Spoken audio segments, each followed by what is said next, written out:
Well, greetings and salutations, everybody. Welcome to the best damn movie-related show on the planet Earth, the John Campea Show, coming to you from right here on my YouTube channel. I'm, of course, your host, John Campea. It's an awesome honor and privilege, as it is every day, to have you, my international friends, joining me as we get together to talk about our favorite things in the world, movies and movie news and all sorts of good stuff. And joining me today, of course, is Thursday, so that means she's here, ladies and gentlemen. Erin Cummings is around. Erin, how you doing? Hi, I'm in a great mood because guess where I'm going right after I leave here? You can't say, can you? Oh, no, that's different. Sorry, where are you going today?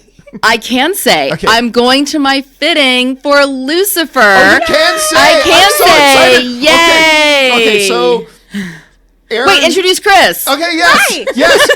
It's Ladies' Day. My second choice for prom date, inside joke. It's an inside joke. Inside joke. Chris and I are actually going to prom together. Overalls. I'm the best prom date. Hi, everybody. You're here. Okay, so I think, what was it, 2 days ago?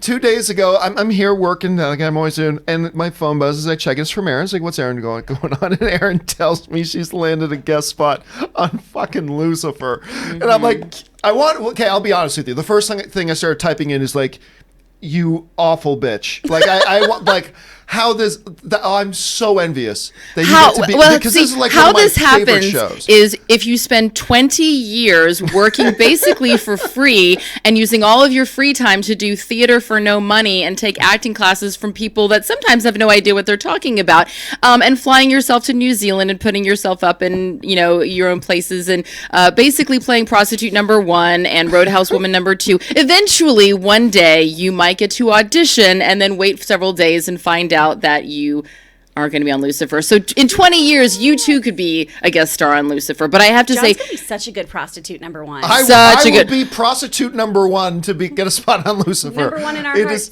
You guys know how much I love this show. Like, when they got canceled, I was like, I became a huge, the irony of the pun is not lost on me, a huge evangelist for Lucifer. Like, I love that show. So I'm so happy for you. Now, you got All Rise starting this week. Yeah. All Rise is going to be on Monday, which we'll talk about at the end of the show. And so so tomorrow and going into next week, which is why Chris and I will be switching again. I know where things are going crazy, the schedules, nobody knows. But a big shout out to my very dear friend, my sister warrior, Leslie Ann Brandt, because she was gunning hard, big time. She was like, you've got to get on the show, and she was very excited about it. And then Rebecca Mangieri-Reed, who was the casting director who cast me on All Rise, is also the casting director for Lucifer. Oh, so nice. It's not, and that is one of the great things about sticking around in an industry for 20 years is you end up, and I don't want to say it's one of those who things, because these are relationships. I was on a series with Leslie Ann Brandt. We worked together. We acted together. Rebecca Mangieri-Reed has had me come in and audition for her many times. So yes, I know her, but I know her because of our professional working relationship. And so it's always really nice when you come in, you do the job you're supposed to do, but then you also know that you have people that really want you to get the job, and they're going to kind of nudge you from behind the scenes and go, hey, let's steer in this direction. I don't usually get to rely on nepotism, so I take it any chance I can. I am still so ridiculously excited for you, and I'm sure we'll talk about that over the coming weeks. But listen, guys, we've got a lot of stuff that we need to talk about here today. And before we do anything else, though, guys, hey, listen, do me a favor, go on over, click that subscribe button, become a subscriber to the John Campea YouTube channel. If you like these sorts of videos, make sure you give a thumbs up to this video. And also, guys, most importantly, add your voice to the conversation. Make sure you leave a comment in the comment section with any of your thoughts on all the topics we talked about here today. Or if you want to have a comment or a question actually read on the show, just go ahead and use the super chat feature. It's a great way to make sure your question gets read in a video. And of course, it's a great way to support the channel as well. All right, with that down, we got a couple things to go into off the top. And the first thing we're going to go off the top is this. Now, a lot of you guys know one of the most popular television shows of the last decade, 20 years, was Breaking Bad.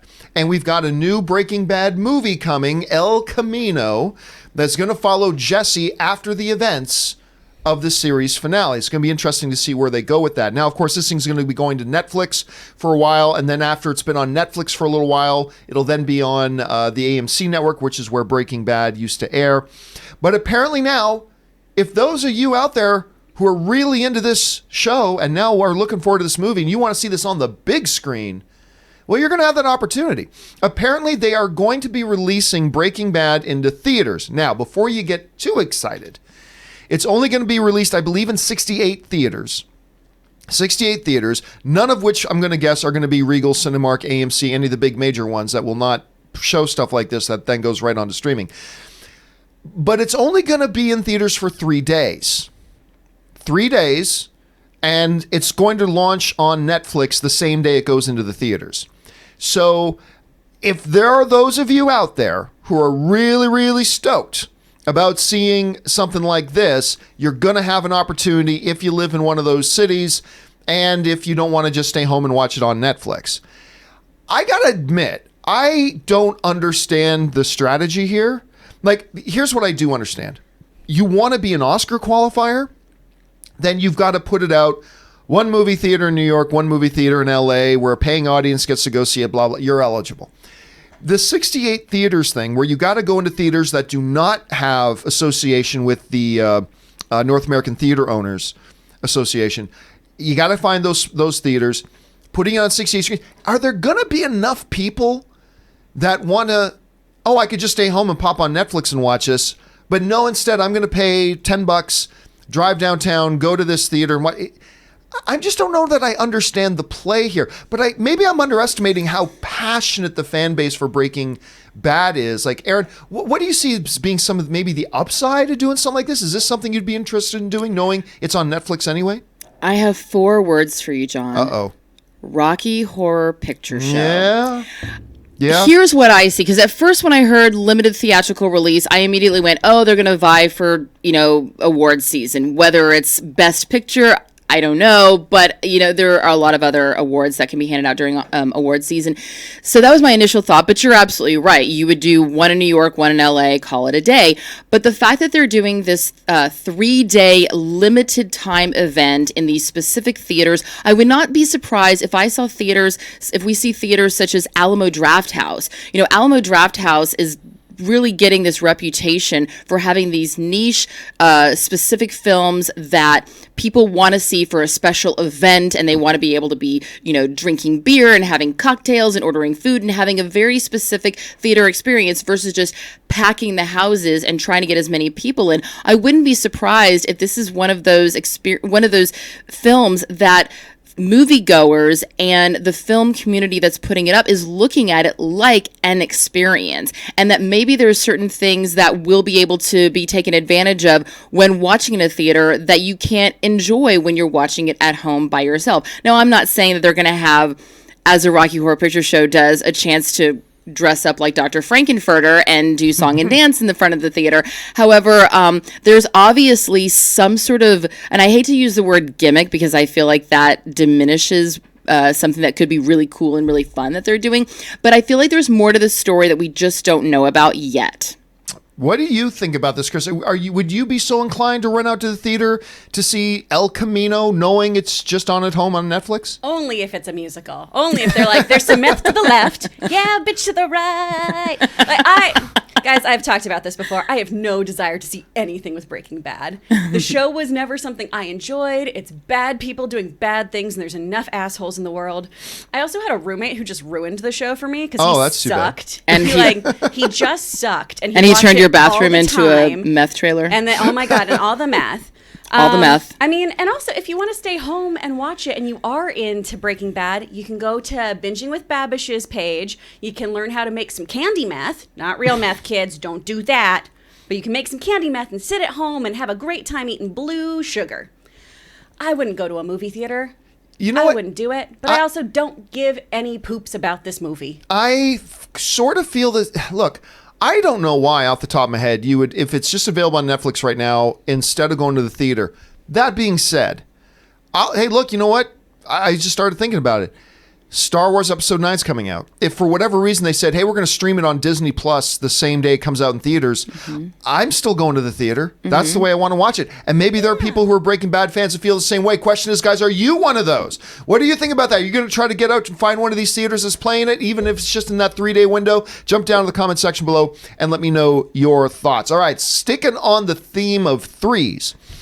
There are 3 significant movies opening up this weekend. We got Rambo, we got Ad Astra, and we've got the Tea Timers, as I've coined them, for Downton Abbey is coming. Now, we had a discussion about which one's going to take the box office. Most likely, most of us on the show said it was probably going to be Rambo, blah, blah, blah. But just got an email this morning from our friends over at Fandango who are pointing out that actually Downton Abbey is leading their ticket sales this weekend.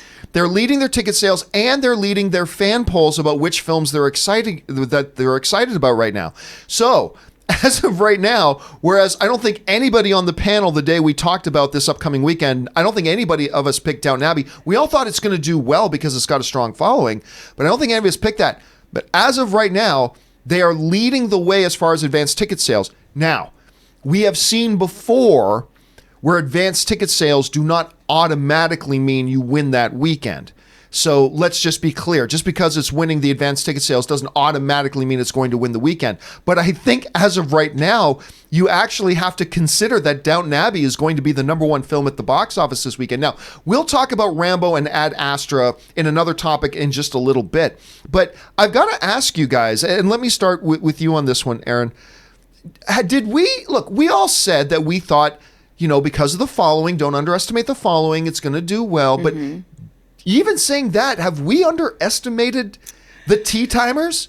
Is Downton Abbey going to be a stronger force here than we were anticipating? You know that I don't like to generalize the sexes. Right. But I'm going to. I would guess that most of the Downton Abbey crowd is probably the female persuasion, and let's just face it, ladies are planners. We like to know what we're doing, and we like to make sure that when we get to the theater, we will have a ticket available, ready and waiting for us. I don't necessarily know if the Rambo crowd is like, hey, I better buy my movie ticket several days in advance because I might not be able to see it. And maybe I am mischaracterizing the Rambo crowd, but that I don't think that you were wrong when you said that early ticket sales don't always equate to what the how the box office is going to play out. I'm still, no matter the fact that they're leading now is not surprising to me, because I just go, well, yeah, the Tea Timers sound like a group that probably would say we're going to go and buy our tickets 4 days in advance. Like that it kind of makes sense that they would do that. Whereas the Rambo crowd, probably not. I will be very surprised if that translates to overall box office figures by the end of the weekend. And I would love to be proven wrong, but I still see Rambo pulling out at number 1 this weekend. I'm sorry. I was sitting in, Ann and I and Corey were at it was like 10 o'clock at night. We're at this outdoor patio hookah lounge in Burbank, and this was earlier this week, and of course, Downton Abbey came up, as it does when Corey and Ann are in the same room. Mm-hmm. And they said, we got to book our tickets. Because not only do they have to plan the tickets, but they started planning their outfits. Yep. Mm-hmm. And I shared this on the show the other day, but it's like they're planning how they're going to dress up, blah, blah, blah. And then they both look at me. It's like, you're getting your ticket, right? I'm like, what's the seat number? And I jump on A-list and I bought my seat. See, that's the thing. If you're going with a group of people, you can't say, hey, let's all plan our outfits and let's all plan on going to this thing. And then all of a sudden, not get your tickets in advance. Yeah. So then they turn to me and say, so you're going to dress up, right? And I'm like, no, that's not happening. I'll come see Downton Abbey. That's not happening. And then Ann looks at me, you're dressing up. And I'm like, no, honey, I'm not going to dress up. She's already ordered your costume. Then she looks over at Corey. He's going to dress up. I'm like, I'm not dressing up. And I will take pictures of myself when we go see it tomorrow night. Tonight I'm doing a double feature of Rambo and Ad Astra. But are you surprised here, Chris, to hear that Downton Abbey right now is leading the way? I'm very surprised. I mean, I guess the whole planner thing makes sense. Aaron, I do have to point out, someone in the patriarchy went, how dare you? Or in the comments went, Aaron is the patriarchy. And it's just like, it killed me. It's true. Aaron is the patriarchy. Thing I've ever read in my life. I'm really surprised by that. I don't know. I'm not a Rambo person, so I didn't expect pre-sales for that to go up, because I also don't feel like you map out your evening for going to see Rambo. You're not like, oh man, in 2 weeks, I can't wait to go see Sly as Rambo. Better figure out what we're wearing for that. Let's all go get our Let's all plan our costumes. I'm very surprised, though. But hey, I mean, it does make sense. Women are making sure they've got their group together so they can wear their outfits. And I am so excited to see whether or not you are an upstairs person or a downstairs person, John, because it's going to happen. Is that a euphemism for something? I've never seen the show, so I'm just assuming it's a sexual reference. Yes. Both. Usually a safe assumption around here. Mm-hmm. All right, guys, question is, are you an upstairs person or downstairs person? And are you surprised to see that Downton Abbey's in the lead? And do you think that necessarily equates that it might win this weekend, actually? Jump in the comments section below and let us know your thoughts. All right, guys, with that stuff down, let's now move on to our main topics of the day. How do we select our main topics? It's simple. You guys come up with them by simply going over to www.thejohncampeashow.com/contact. Once you guys get there, you're going to see a form. Fill it out with your comment or question, hit submit, and then maybe, just maybe, you might see your message featured here on The John Campea Show. With that down, let's get on to our first main topic today. Chris, what is the first main topic today? First topic comes from Brent Robinson. Hi, John and gang. Thank you for always bringing us a very informative and entertaining each day. I'm sure you saw in the news recently that John Favreau expressed interest in remaking Star Wars' holiday special. I think this is an example of something that's very bad that could be remade to be something good. But I wonder if it's really worth remaking, if you can crack the code. Obviously, we know how to not do it.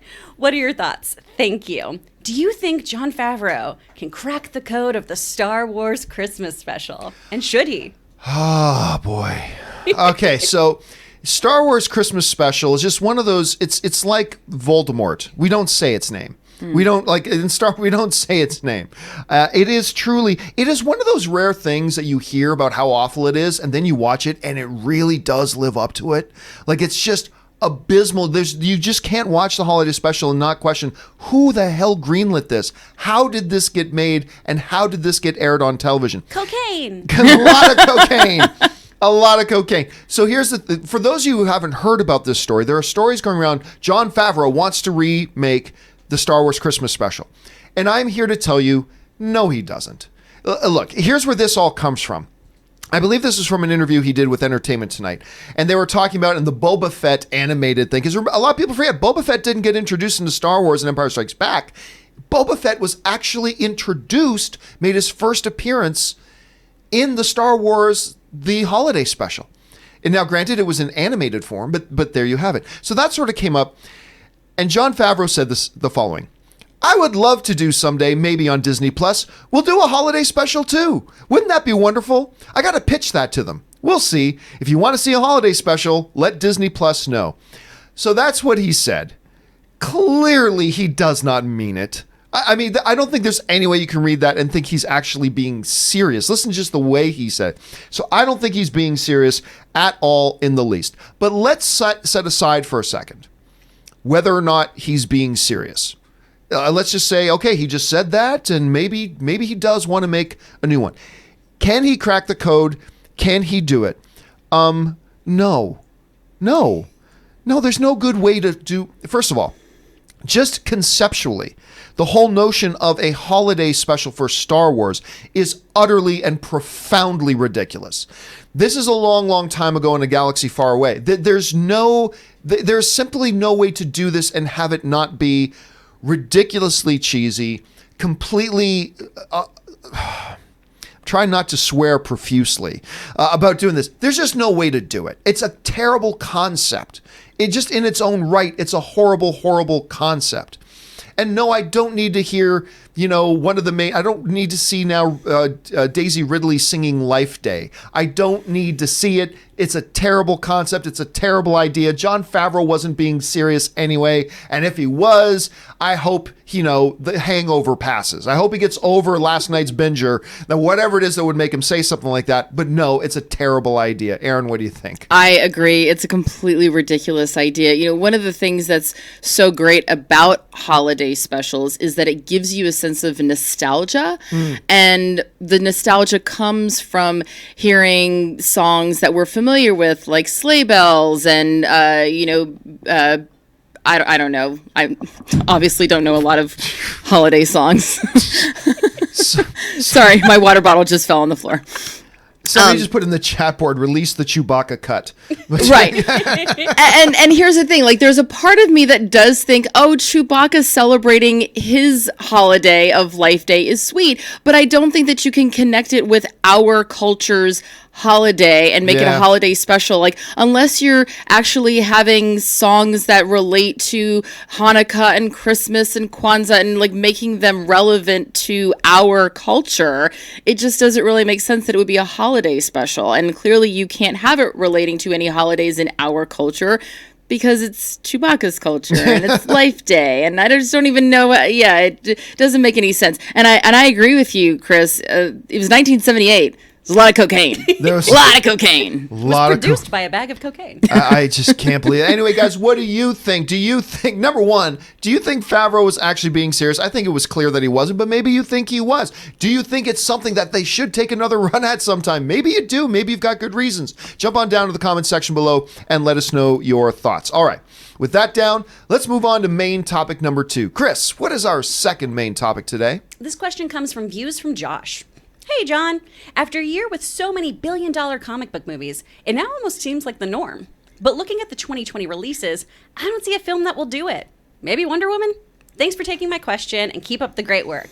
Good job on all your great work, John. What do you think about these movies? What's going to make $1 billion? So we've got 7 films, 7 comic book movies right now, at least the mainstream ones, coming out in 2020.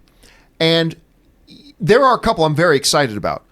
When you hold it up, though, to like the 2019 lineup or the 2018 lineup, it starts to look a little weak by comparison. But I think there are a couple of gold ones in there, and that I am excited about. Are any of them going to hit $1 billion, though? I'll be honest with you. I don't see any of the films that are coming out in 2020, the comic book movie films at any rate, that I would say, yeah, you can take it to the bank that one's going to make $1 billion.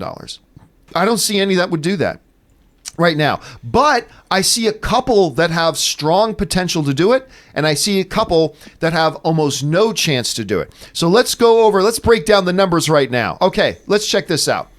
Chances that the Birds of Prey actually makes $1 billion.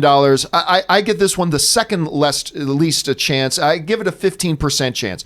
I mean, I think it's almost a guarantee it doesn't, but we've seen stranger things happen, and who knows? Maybe this thing, Hugh McGregor knocks us out of the park. Maybe it's the thing, but I can't go any higher than 15% that this one joins the $1 billion club. Then we've got the darkest of the dark horses here, and we got New Mutants. 5%, you might be asking yourself, is that 5% that it's going to make $1 billion, or is that 5% that it actually gets released into theaters? Look, just because I don't like to say zero anything, who knows, something might come out of nowhere and surprise us. I'm going to go 5% for New Mutants. Then we take a big jump up, because we're talking about the MCU, we're talking about the Black Widow movie. I'm going to give that one a solid 45% chance. I still think unlikely, but definitely a legitimate chance because it is the MCU. However, as somebody pointed out to me the other day, when Star Wars did a movie with a big beloved character that died, and then they did a quick follow-up movie with a prequel with that character, it didn't do so well. And we're talking about Solo. We just saw Black Widow in Endgame, die in Endgame, now quickly following it up with a Solo movie. I'm not so sure, so I'm not going to go any higher than 45, but I'll go solid 45. Then we go into what I think is the second best chance, and that is Wonder Woman 84. Remember, the first Wonder Woman, big hit. Patty Jenkins crushed it. She's back to direct the next one, so that means I'm just going to assume she's going to crush it again. We just saw Aquaman for the DCU make $1 billion. So again, it still had a ways to go to get to $1 billion, but I'm going to say it's actually likely that Wonder Woman 84 will hit $1 billion. Not by a huge margin, but I'm going to go 55%, so I'm just going to tip the scale to likely. Then we got Morbius. I'll tell you what, Robert and I are fascinated by this movie. I think there's such cool things you could do with this character. You got an Academy Award winner, Jared Leto, playing the role, but still, it's just one of those odd films. It's a very unknown character. All that kind of stuff rolled into one. Not impossible, but I'm going to go as low as 20% on that. Then we've got Venom 2. The first Venom, despite everybody saying nobody will go, you can't do a Venom movie without Spider-Man, it's impossible, no one's going to care, blah, blah. This movie only came out and made over $800 million. If they can now, you've got Andy Serkis directing. this new one. Now they just signed like a multi-time Academy Award-winning cinematographer who said he signed up because he thought the script was incredible.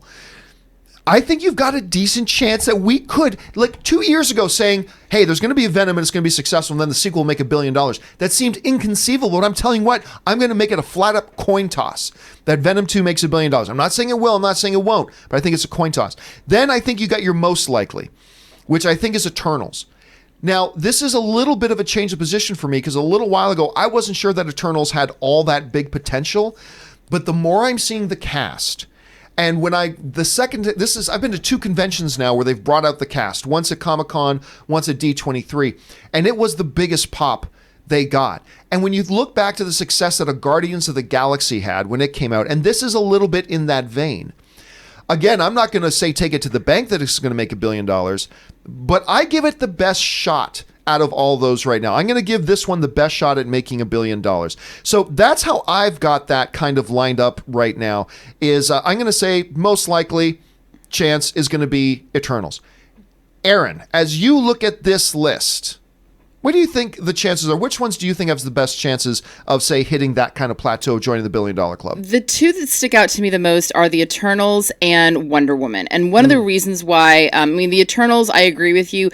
Just everything that we're hearing about this movie, it's sort of the opposite of what's going on with Birds of Prey. That initially Birds of Prey had a lot of like, oh, that's going to be really exciting, and Margot Robbie, but the more we're hearing about it, the more people are going, oh, I don't know about that. The excitement seems to be deflating for Birds of Prey as more information comes out, whereas with Eternals, the more information we find out, the more the enthusiasm seems to build. Wonder Woman, Wonder Woman didn't get to $1 billion the first one.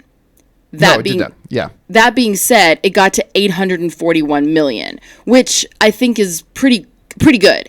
I also, one of the things that always sticks out to me when I think about Wonder Woman is when I was walking out of the theater and I saw 3 dads with their 3 little girls, and they were just watching the girls jumping off of these huge boulder rocks that are outside of the arc light and pretending to stab things with swords and pretending to soar through the air and leap and jump. And it really makes me makes me realize, oh yeah, Wonder Woman is that movie that a parent wants to bring their kids to, their little boys and their little girls. And I don't necessarily think that Black Widow has that same thing. Like that's not a movie that parents are going to want to bring their kids to, that I'd imagine. And I also think that you're absolutely right. I'm really surprised that Black Widow didn't come out before Endgame. And I think that that's going to be a big problem for them. It's going to be interesting to see if that plays into it. Well, listen, guys, we decided to make that the theme of today's question of the day. The question I wanted to ask you guys is, what do you think has the best chances of joining the $1 billion club? Now, because Twitter only gives us 2 or 4 options to put on there, and because, let's face it, Morbius and New Mutants weren't going to join the $1 billion club anyway, we asked you guys, I put this up just before the show started, and as of right now, over 1,500 of you guys have cast your votes, and in the lead by a wide margin for all the reasons that Aaron just said is Wonder Woman 1984, then that 57%, Black Widow is at 16%, and then you got Eternals and Venom 2 both tied at 13%. So by a margin, you guys are clearly believe that the one film that's got the best chance of hitting that $1 billion club is Wonder Woman 1984, and it's hard to argue against that at this point. Question is, what do the rest of you guys think about that? Jump on over to my Twitter and register your vote, or jump down to the comment section below. Let us know which film you think has the best chance, and let us know why, and we'll look forward to seeing your comments in there. All right, with that down, let's move on to our third main topic today. Chris, what is our third main topic today? This is from Sebastian. 2 movies are coming out Friday that I'm interested in watching. Rambo and Ad Astra, but I don't know which one to pick. If you had to choose which one to see first, what movie would you see? Thanks, and bring on the filthy. Aaron, of those 2 movies, what are you going to go see first? Clearly Downton Abbey. Sebastian, get with the program. Sebastian, you're not a tea timer. Don't you have a costume picked out? No, are you seriously asking? Yeah. Oh, okay, great. I actually would see why did he say Ed Asner? Ed Asner. It's so hard not to. I would go see Ed Asner. I would go see Ad Astra, and here's my reason why. I really want to see this in IMAX. This is one of those movies that not only are we going to see drool Brad Pitt, but also we're going to see those epic sweeping shots of space and how beautiful it is. And that's just one of those movies that watching it at home, even if you have a really nice flat screen, it's just not going to do it justice. So I would say go see Ad Astra first in IMAX because there's going to be limited availability. And then this same weekend, also see Rambo. And also go see Downton Abbey. And also go see Downton, which apparently a lot of people are buying their tickets to. Yeah, you're missing out because apparently it's what everybody's doing. Yeah, so going past Downton Abbey and just looking at these other two, which is the ones that a lot of people have been talking about, Rambo, Ad Astra. For me, it's Ad Astra. I mean, it's just, look, we've been hearing Oscar buzz coming out about it, all this kind of stuff. It looks fascinating to me. I am personally going to see a double header tonight. I'm going to go see Rambo and Ad Astra tonight. So I'll let you know. But the other reason is this is unfortunately, number one, the Rambo reviews, they held the review embargo until the day before the movie came out. The day the movie comes out today, they only lifted the embargo last night. That is never a good sign. And as of right now, it's holding a 47% on Rotten Tomatoes, which, let's be honest, that means almost half the critics that are seeing it are liking it. So that could be a little bit better than what you might expect from a Rambo film. But to me, I'm a little disappointed by those numbers because to me, Rambo looked like it could be Rambo's version of Logan, which, of course I love. But, it's still Rambo. It's still Last Blood. I'm going to go see that. But with all the buzz going on about it right now, to me, it sounds like Ad Astra is the one to go see. So I'm going to see them both. Keep your eyes on my YouTube channel tonight, guys, because I'm going to do my quick reaction. I'm going to step out of the theater, record a quick reaction, upload it, step back into the theater, come out, and I'll have both my quick initial reviews tonight up on the YouTube channel. So keep your eyes open for that. Well, which one are you seeing first, John? There's a strategy for this. Okay. I am seeing Ad Astra first. Okay. But because it's the much longer movie. And it's got a 7 o'clock showtime, and the other showtime for it was 10 p.m. Oh. And I'm like, well, I can't go. So if I figured we're old. We can't do that. Well, no, I got to get up at 4:45 in the morning. Yeah, you're old. I'm old. I got responsibilities. So the way I looked at it was, I'll go see the 7 o'clock of Ad Astra, and then the 9:45 of Rambo, which is only about a 90-minute movie, and it starts a little bit sooner. So that's the order. So it's not a preference, it's just a matter of strategy. Okay, I get that. Chris, I'm curious, if you were going to go see, let's say Logan comes to you, and he says, Chris, you make all of my decisions. You are in charge of everything. Baby, my goddess, what are we doing? Which, as he always does. My impression is that's pretty probably much how it works. Pretty much. And he says, I want to see one of these two movies tonight. Which one can we go see? Which one are you going to go see? This ain't Sophie's choice. I'm going to go see Ad Astra. This ain't Sophie's choice. Are you kidding me? Right. I worked for NASA. It's a space movie. I'm going to go to the space movie. I'm sorry. You worked for NASA? Yeah, I worked for Space Center Houston, and I taught kids physics, and I taught them about theoretical time travel options. What? And you were calling me smarty pants for reading a book on quantum physics? Yeah. Wow. Yeah. Look at the ladies having all the brain cells. Check out the brains on Aaron and Chris. What? Yeah, I'm going to go see Ad Astra. I don't care about Rambo. Yeah. Well, I mean, that's the thing, Sebastian. You really have to just ask yourself that question. How much do you care about Rambo? Yeah. How much do any of us care about Rambo? If if you really love it, if you love Rambo the way the Tea Timers love Downton Abbey, then maybe you're going to want to go see Rambo first. But if it's my vote, I say take Ad Astra in IMAX. You're going to have less opportunities to see it because you'll be able to see Rambo whenever and wherever. Yeah. But maybe not for long, depending how it does. Guys, what do you think? Which one are you going to pick out of those two? If those are your two options, jump down in the comment section below and let us know your thoughts. All right. With that down, let's move on to our fourth main topic today. Chris, what is our fourth main topic today? Fourth topic is from Geeky Gator. So, yeah. Warner Bros. Wants to have a Funko Pop movie in development. After their Lego franchise died earlier this year, I can't help but feel like this is an attempted replacement. As a Funko Pop collector, in spurts, what do you think the story is here? And can it be a lasting success, unlike the Lego movies? How do we feel about a Funko movie? Well, I mean, look, I understand how ridiculous the notion sounds on the surface. The idea of doing a Funko Pop movie, I get it. However, that being said, you go back again to the Lego movie. Now, it hasn't had longevity. We've seen diminishing returns with the Lego movies as they put them out, but they've been excellent. I didn't like the Lego movie 2, but I loved the first Lego movie. I loved the Lego Batman movie. I thought that was great. I didn't mind Ninjago, Ninjago. Ninjago I didn't think was all that bad, to be honest with you. But, they had diminishing returns. But that first one was great. People ask, Rob and I had this conversation the other day. What's the story? There's no story to Funko Pops. Okay, yeah. But you know what every movie starts with? No story. And that you sit down and you start writing and you come up with a story. It's just that with here you have a premise. Because remember, I said for the longest time, I thought the Lego movie in concept was the dumbest thing I'd ever heard of. And I poo-pooed on the idea of the Lego movie long before it came out. I'm like, this is stupid. It's square plastic building blocks. How do you make a movie out of that? And then they made a movie I loved. It's all about, and this is, of course, where the Felipe, the sentient dancing microphone comes from. It's all about, do you write a good story around it that happens to use these things as your characters? And if you do, it can be successful. The Lego movie wrote a fun, engaging adventure with characters you fell in love with. You are the special. I mean, if they can do the same thing with Funko Pops, which is an incredibly recognizable thing right now in our culture, in our pop culture particularly, then why not? But again, it comes down to this Felipe the Sentient Dancing Microphone. If you have a great script with a great story and a good director who knows how to tell that story and you move forward, you can make a Felipe the Sentient Dancing Microphone movie and it'll be great. You did it with Lego, you can do it with Funko.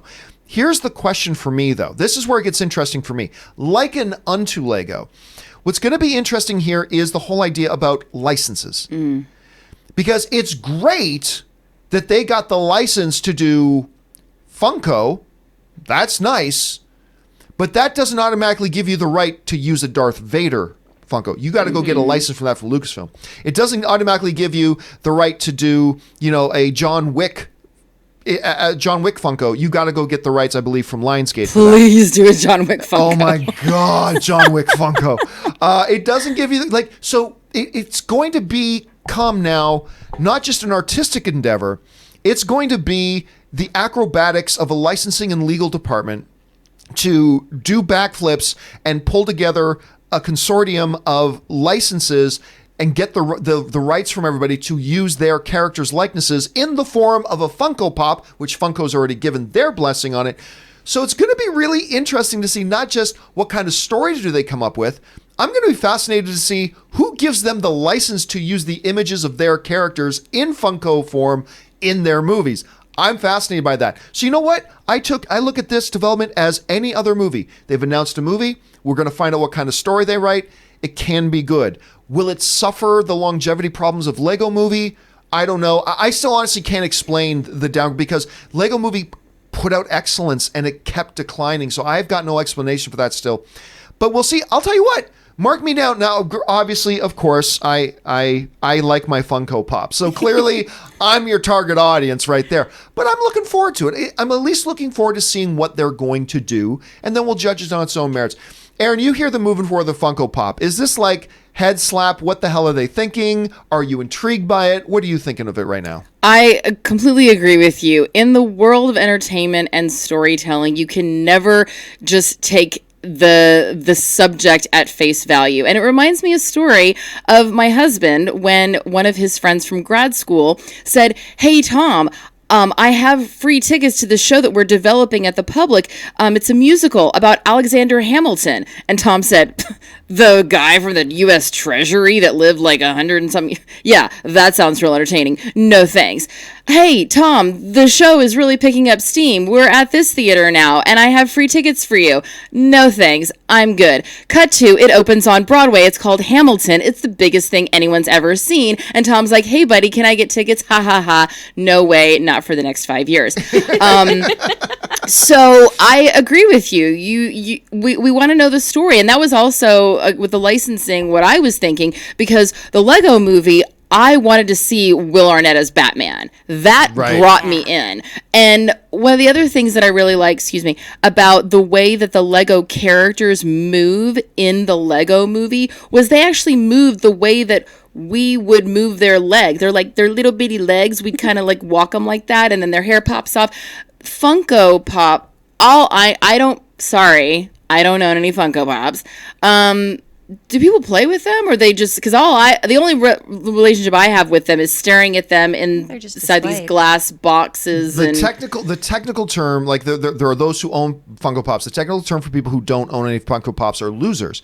So, but no, what did I say that out loud? I'm sorry. So, clearly, I'm a winner when you look behind me, right? I mean, you guys look at my That's room. What I learned in high school is if you basically have a bunch of collectibles in boxes that you sit around with your friends, like talking about and collecting, you're the high school winner. You're thinking cool this one. guy you're the one getting laid. Has so much sex. Just look at this room. Yep. Lady. Oh my God. It's unbelievable. I, for one, don't take the Funkos out of the boxes. Now, but that's not like a 40-year-old virgin Steve Carell. You diminish the value. No. They're just easier to display. That's the thing. Sure. I can stack them and all that kind of stuff when they're in their boxes. So that's why I like to keep them in there like that. But so do people play with them? Do they have like cute little? I don't think so. I don't know anybody. I don't know people that take. They're for display. They're for imagination and display. I don't think. People really play so here's the thing.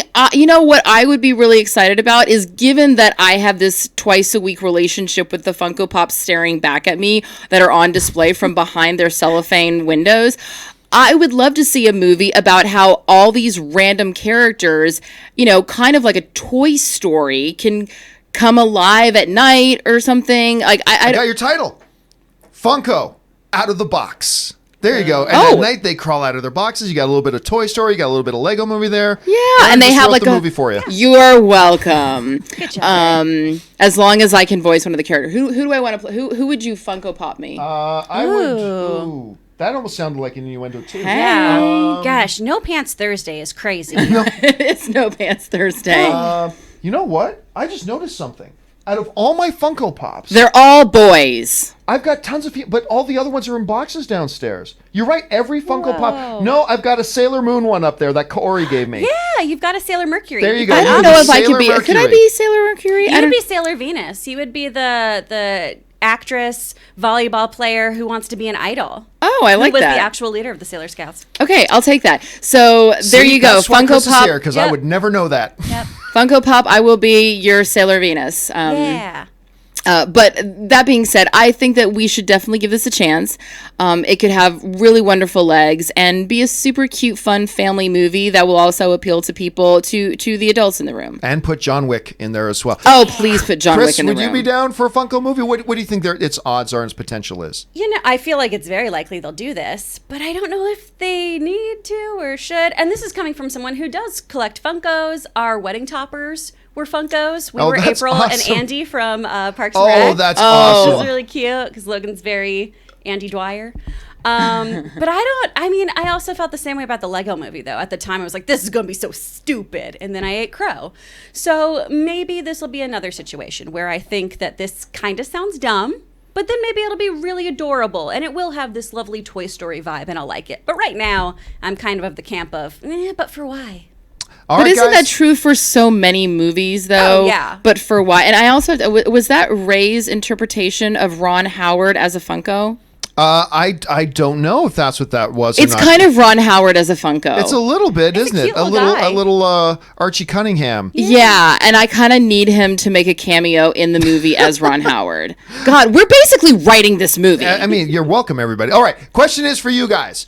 What do you think about the idea of a Funko Pop movie? I think it's a perfectly good idea. Don't know if it'll work or not, but I'm down for it. What do you think about it? Jump into the comments section below and let us know your thoughts. All right, with that down and out of the way, let's move on to our fifth and final main topic today. Chris, what is our fifth and final main topic today? Final topic is coming from Greg T.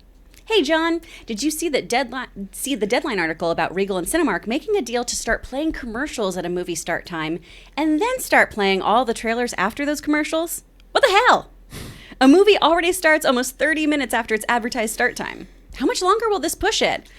I feel like you are going to be very upset about Prepare for the John Campea rant. Get your popcorn, kids. Okay, so what basically has happened here is there's this article that a bunch of people have shared.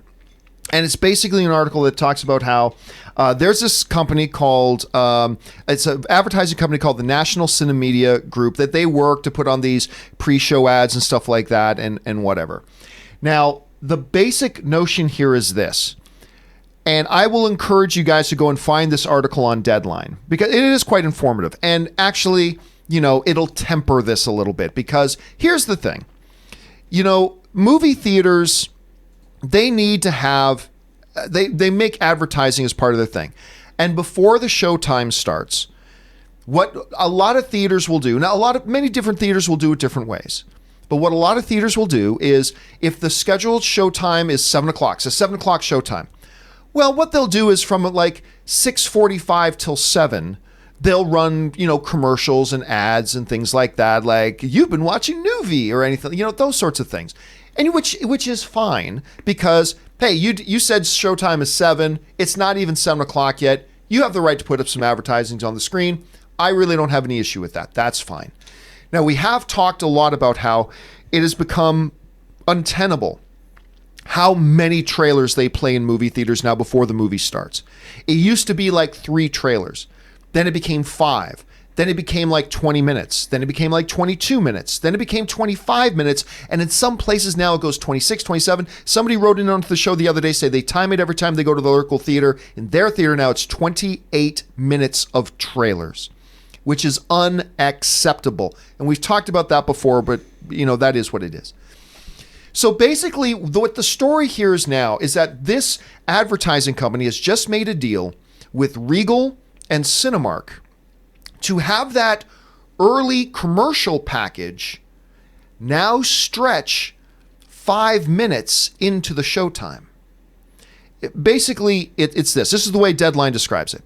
Previously, the pre-show complement of ads had ended before the stated showtime, at which point trailers would begin to play. National Cinemedia said the new agreement means its pre-feature program of ads will now play up to 5 minutes past the scheduled showtime. In other words, a showtime of 8 p.m. can now feature on-screen ads until 8:05. So what they're saying is they're going to have commercials continue to play after the start of showtime to 8:05 and then start the unreasonably long trailers. Now, I know that a bunch of people thought I was going to freak out about this, but when you stop for a second and think about it, you're fucking right, I'm pissed off about this. This is bullshit.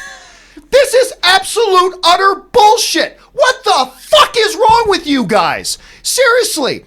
Like it's almost like you're like, how can we drive more people away from our movie theaters? That's what the brain fucking trust of idiots at Regal are doing right now. They're sitting around their powwow circle and go, you know what? We've got too many people. Too many people come to our theaters right now. It's just so crowded.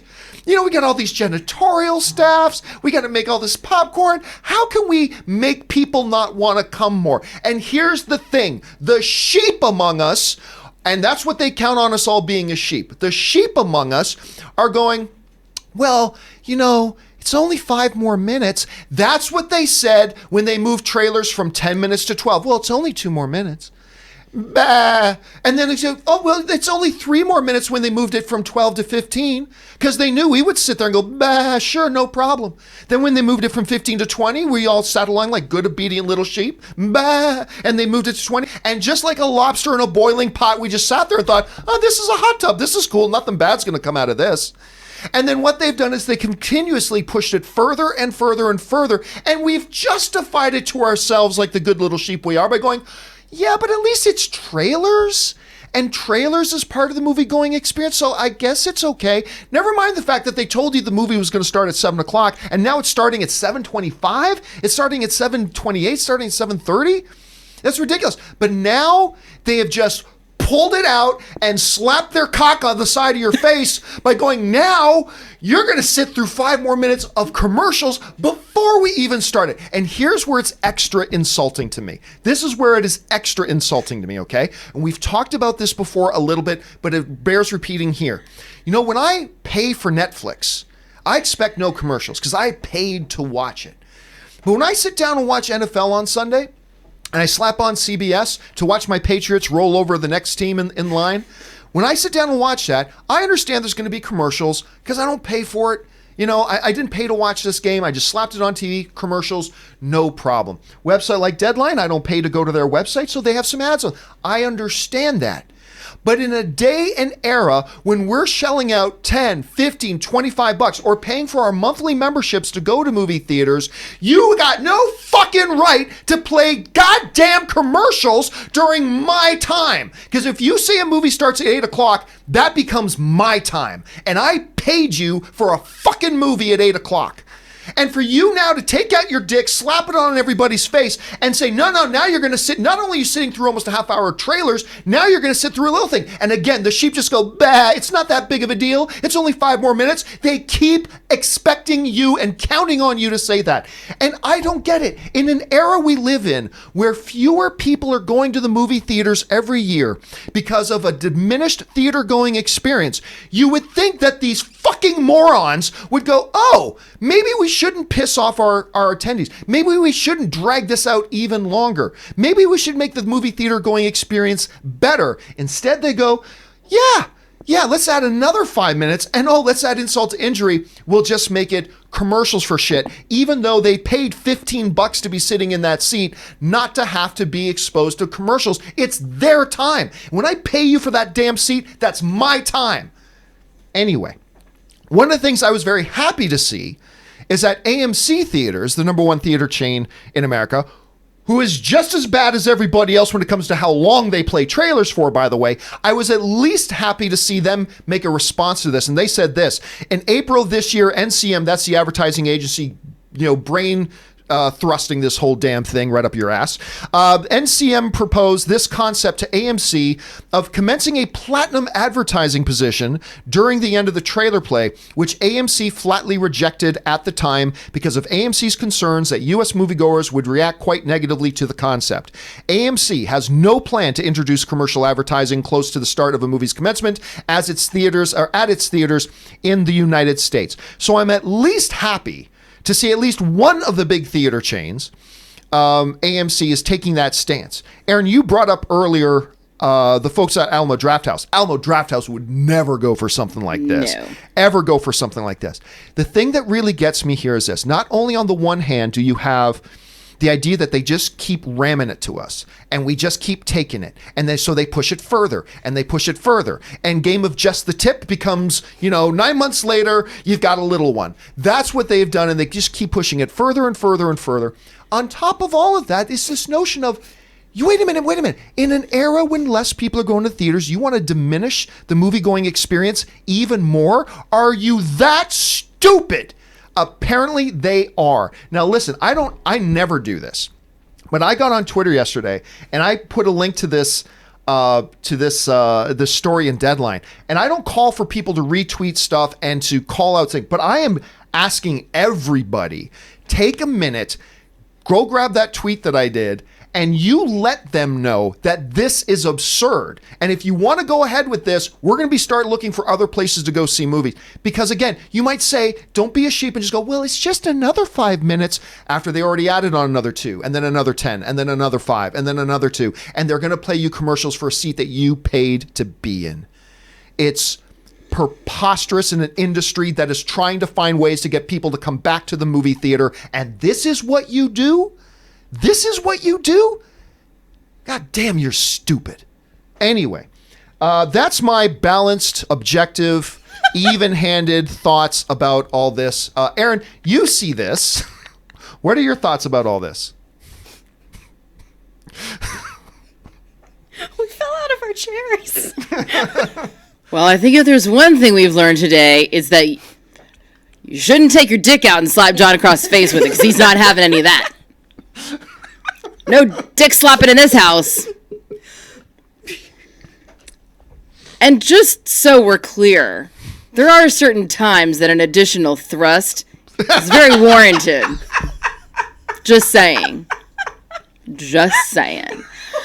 But back, it's No Pants Thursdays. That's gonna be the new the new trending hashtag. Additional thrust is sometimes warranted. Hey, Aaron I'm Cummings, just ladies and gentlemen. John Campea, don't take your dick out and slap me across the face with it. Not having it. No dick slapping in this house. No mushroom prints on this show.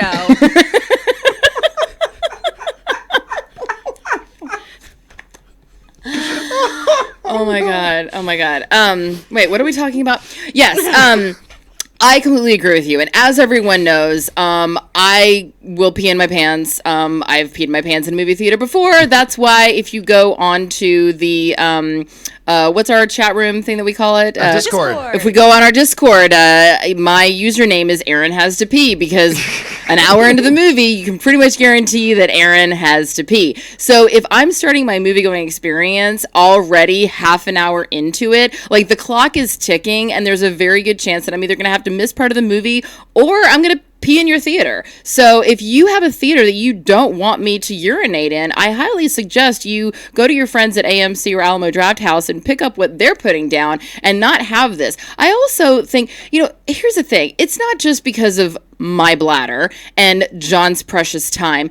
It's the fact that you have people who maybe have a sitter at home that they have a limited budget and they just want to go and see the movies. And as we've established many times on this show, it's really expensive to go to the movies these days. So that, coupled with paying the cost of a sitter, coupled with paying for popcorn and a drink and blah, blah, blah, that becomes a $200 night for one couple to go to the movies. So if you're then adding on an additional half hour, the people don't necessarily know to budget into their time and budget into their sitter's time, then all of a sudden you've ruined their movie-going experience because you've got mom looking at the clock going, oh my God, the sitter is supposed to be leaving in half an hour and we're still here and there's still, you're not being respectful, as John established, to people's time and the fact that they're planning it that way. If you want to say, hey, we really want to make sure that you know about these products because they're really important products that you're just going to die if you don't have. And you got to see these trailers because you're never going to know about the movie if you don't watch these trailers right here in our movie theater. If you want to do that, that's fine. But give us a heads up and say, FYI, we're going to be playing a bunch of crap that you made. I personally want to go see trailers in theaters because they're usually extended. They're not the same trailers that you're going to see at home sometimes, although now we have the internet, so they're all over the place anyway. But I kind of like that lead-in. For me, it's... To a degree. When I see trailers before a movie, that's just the tip for me. I'm like, okay, I'm starting to feel it. We're getting excited here. And then the movie thrusts, and then I'm excited. So the movie so going to see a trailer before a movie is not that big of a deal, but I agree with you. The idea that it's only 5 minutes of commercials, it's only right now it's being just introduced. And what's to say that it's not going to be another 30 minutes of commercials plus 15 minutes of trailers, within a couple of months or years. So if you're going to tell me, listen, we're going to play 15 minutes of commercials and trailers, great. You do that. I will show up 15 minutes late. And I still might pee in your theater. I've always said this too. If you want to start doing, I think there should be a law that says, hey, movie theaters, here's the thing. There's a new law for you guys.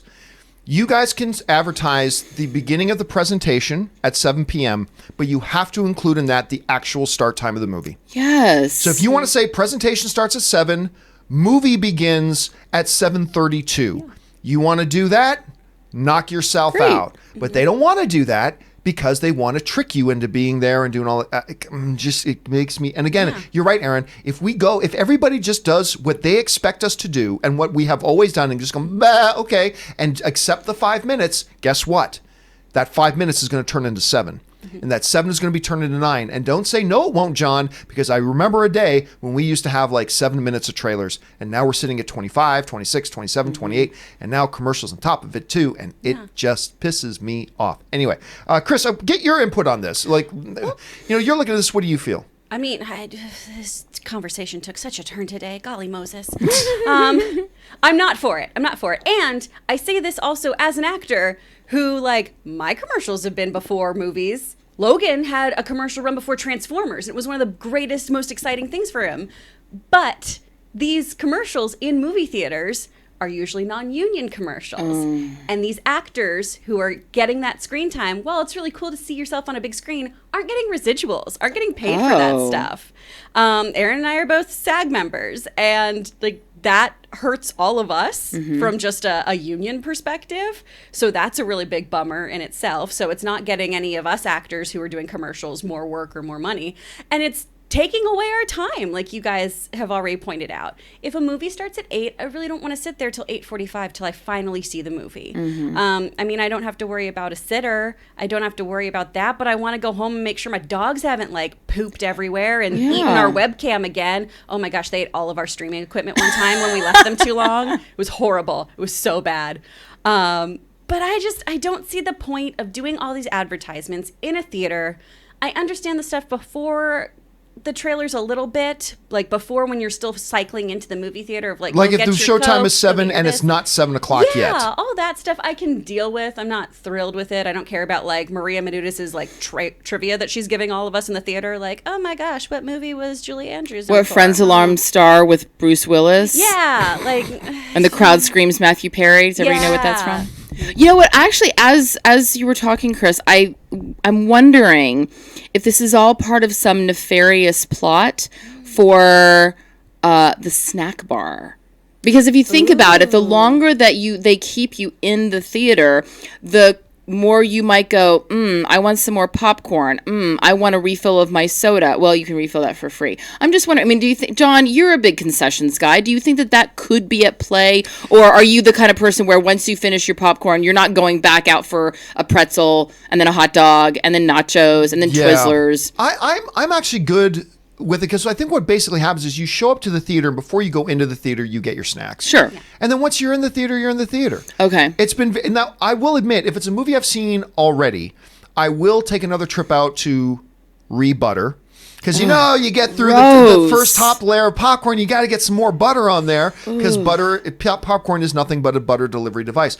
But, and maybe refill a soap if it's a movie I've already seen. But generally speaking, I don't know if that'll be it because, again, you're going to show up to the theater, you're going to get your concessions, and then you're going to go inside. I think they just need to address this. And look, I've gone on too long with this one, but listen, guys, what do you think about all this? Look, a lot of you may think very legitimately that maybe I'm overreacting to this, which has been known to happen from time to time. So maybe you feel that way. Maybe you agree with me. I don't know. Jump down to the comments section below and let me know what you guys think. All right, with that stuff down out of the way, we're going to start taking some live questions from you guys. But before we're going to take a little break here. We won't play any commercials during this break, but we're going to take a short break here to stretch our legs, rest the vocal cords, refill our drinks. So we're going to take a 3.5 minute break, guys, and then we'll be right back. We'll see you in just a couple of minutes.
All right, and we are back. Thank you guys for your patience and your indulgences. We took some time to do that. So let's jump on over right now and start taking your live questions. And we're going to start things off here with Superman Steve, who writes, John, I watched Ad Astra, and what a massive letdown. I fell asleep several times. Whoa. That's unfortunate to hear. But you know what, dude? Not every movie's for everybody, man. And maybe I'll love it. Maybe I'll hate it. I don't know. But you know, not every movie's for everybody. Sorry you didn't have a better time of that, man. I know I'm going to see it tonight at 7. I'll put my thoughts of it online once I have. I know I have high hopes, but thank you for tempering them a little bit, Superman Steve. I wish you enjoyed it more, though. All right, Ben Rayner writes, John, Netflix is putting El Camino in theaters for a limited run. Could this be for awards? They must have faith. Is this real or rumor? Well, here's the thing, Ben. To qualify for awards, again, all you got to do is put it in 2 theaters. One theater in New York, one theater in LA for a couple of days that a paying audience can go see it, and that's it. So that's all you have to do just to be a qualifier. So like we talked about a little bit earlier, I'm not real clear on what their strategy is here, especially with it being like a 3-day release. So I don't know if there's a gimmick thing to it, or here's the more likely scenario. They're just using the theatrical release as advertising for the film. I think they're literally just using it for advertising. How do you see it?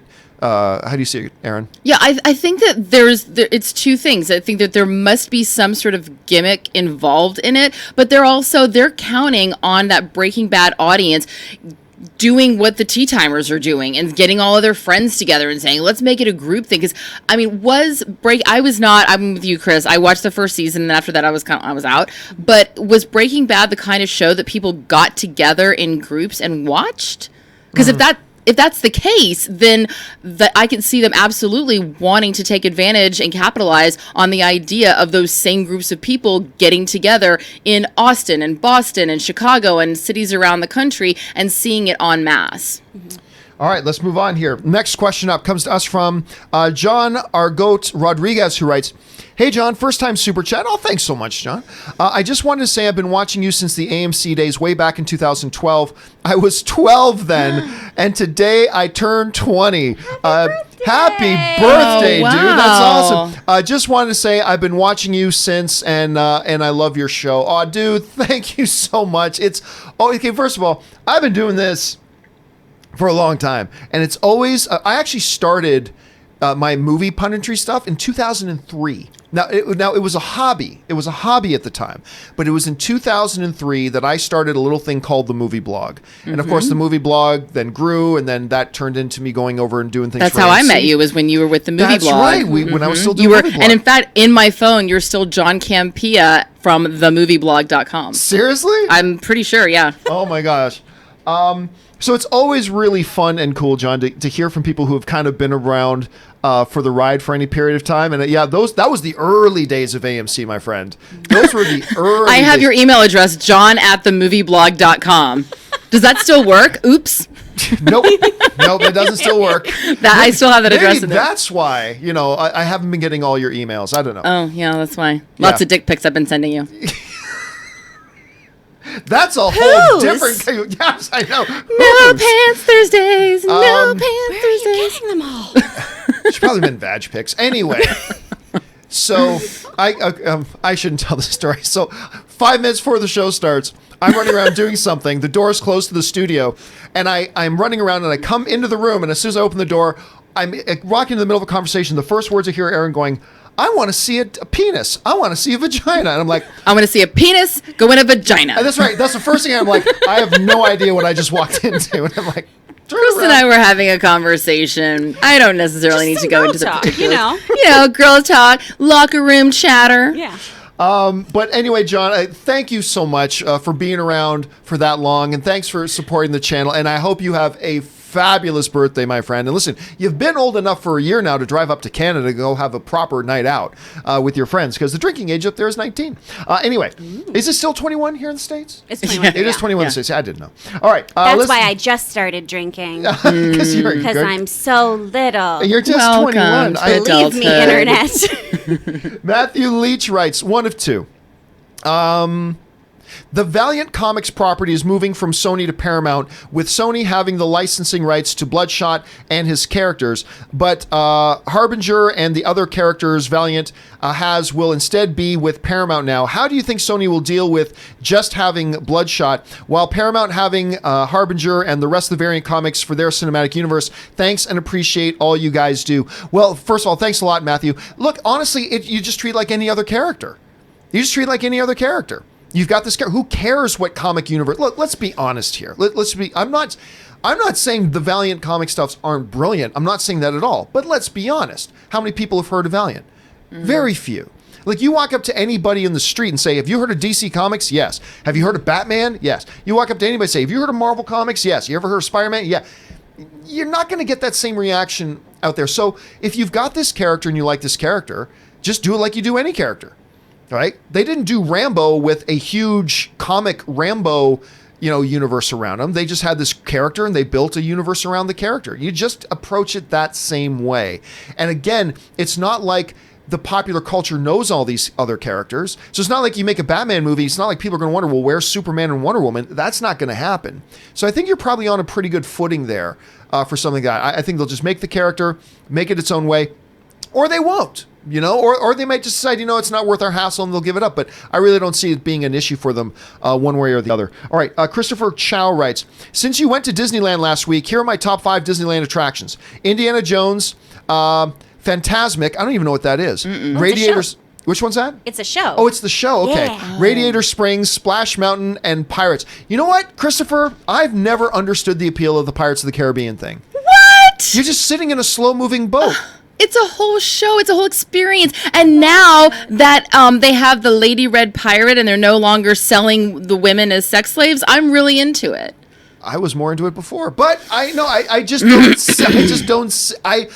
sitting in a slow-moving boat and hearing a recorded voice, "Dead men tell no tales," like 18 times over, and it's like, okay, it's cute. Here's what I think is I believe that in a properly constructed paragraph, you need sentences that have exclamation points and you need sentences that have periods. And in Disneyland, you can't have every ride be an exclamation point. True. Every once in a while, you're going to need to slow down your senses and not just like go and eat the bread bowl at the Cajun food restaurant. You're going to want to be able to sit in a boat, relax for a bit, get out of the sun, especially when you're having a little heat stroke situation, have some water, and if your kid's having a meltdown, you can just like sit them in the boat, give them something to look at. There's things exploding.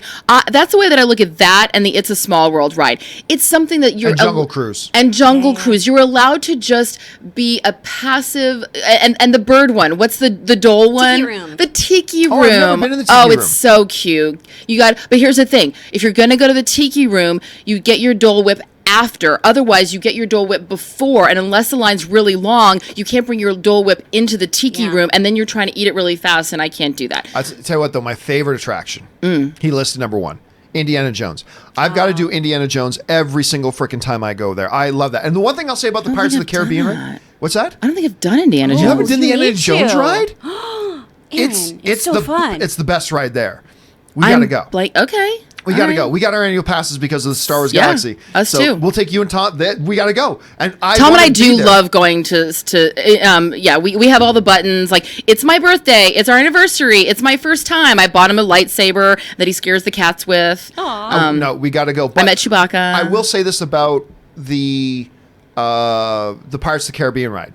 It floats by my favorite restaurant in Disneyland, which is the Blue Bayou. Blue Bayou's so I good. love that restaurant. That's where you get the bread bowl. Yeah. Oh, yeah, you can. Yeah, My that's cousin right. Weston worked You can there. get the gumbo in the bread bowl. Yeah. That's right. You know what? They have a killer Count of Monte Cristo sandwich. Really? It's my favorite thing there.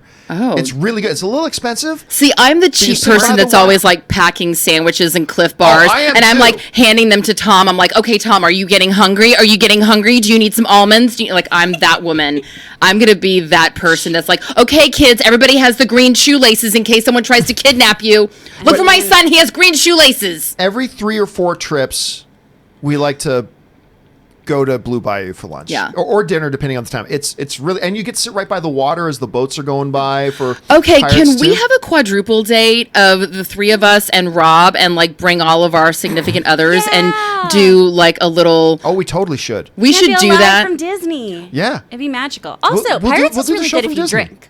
What's that? If you're a drinker, the Pirates of the Caribbean ride is great. If you and your You friends have a little flask. have been drinking and you're like, I had a ballroom too, yo-ho, bitch. And if you do would like to drink, by the way, Star Wars Galaxy's Edge has a full bar. It's the cantina. Going on there and slurp it up. All right. Where are we at here? Slurp it up. Next thing we're at here is Trey Brown writes, Disney Plus, Peacock, HBO Max all have enormous back catalog and potential IP for future shows and movies because of all the different studios. How can Apple TV compete?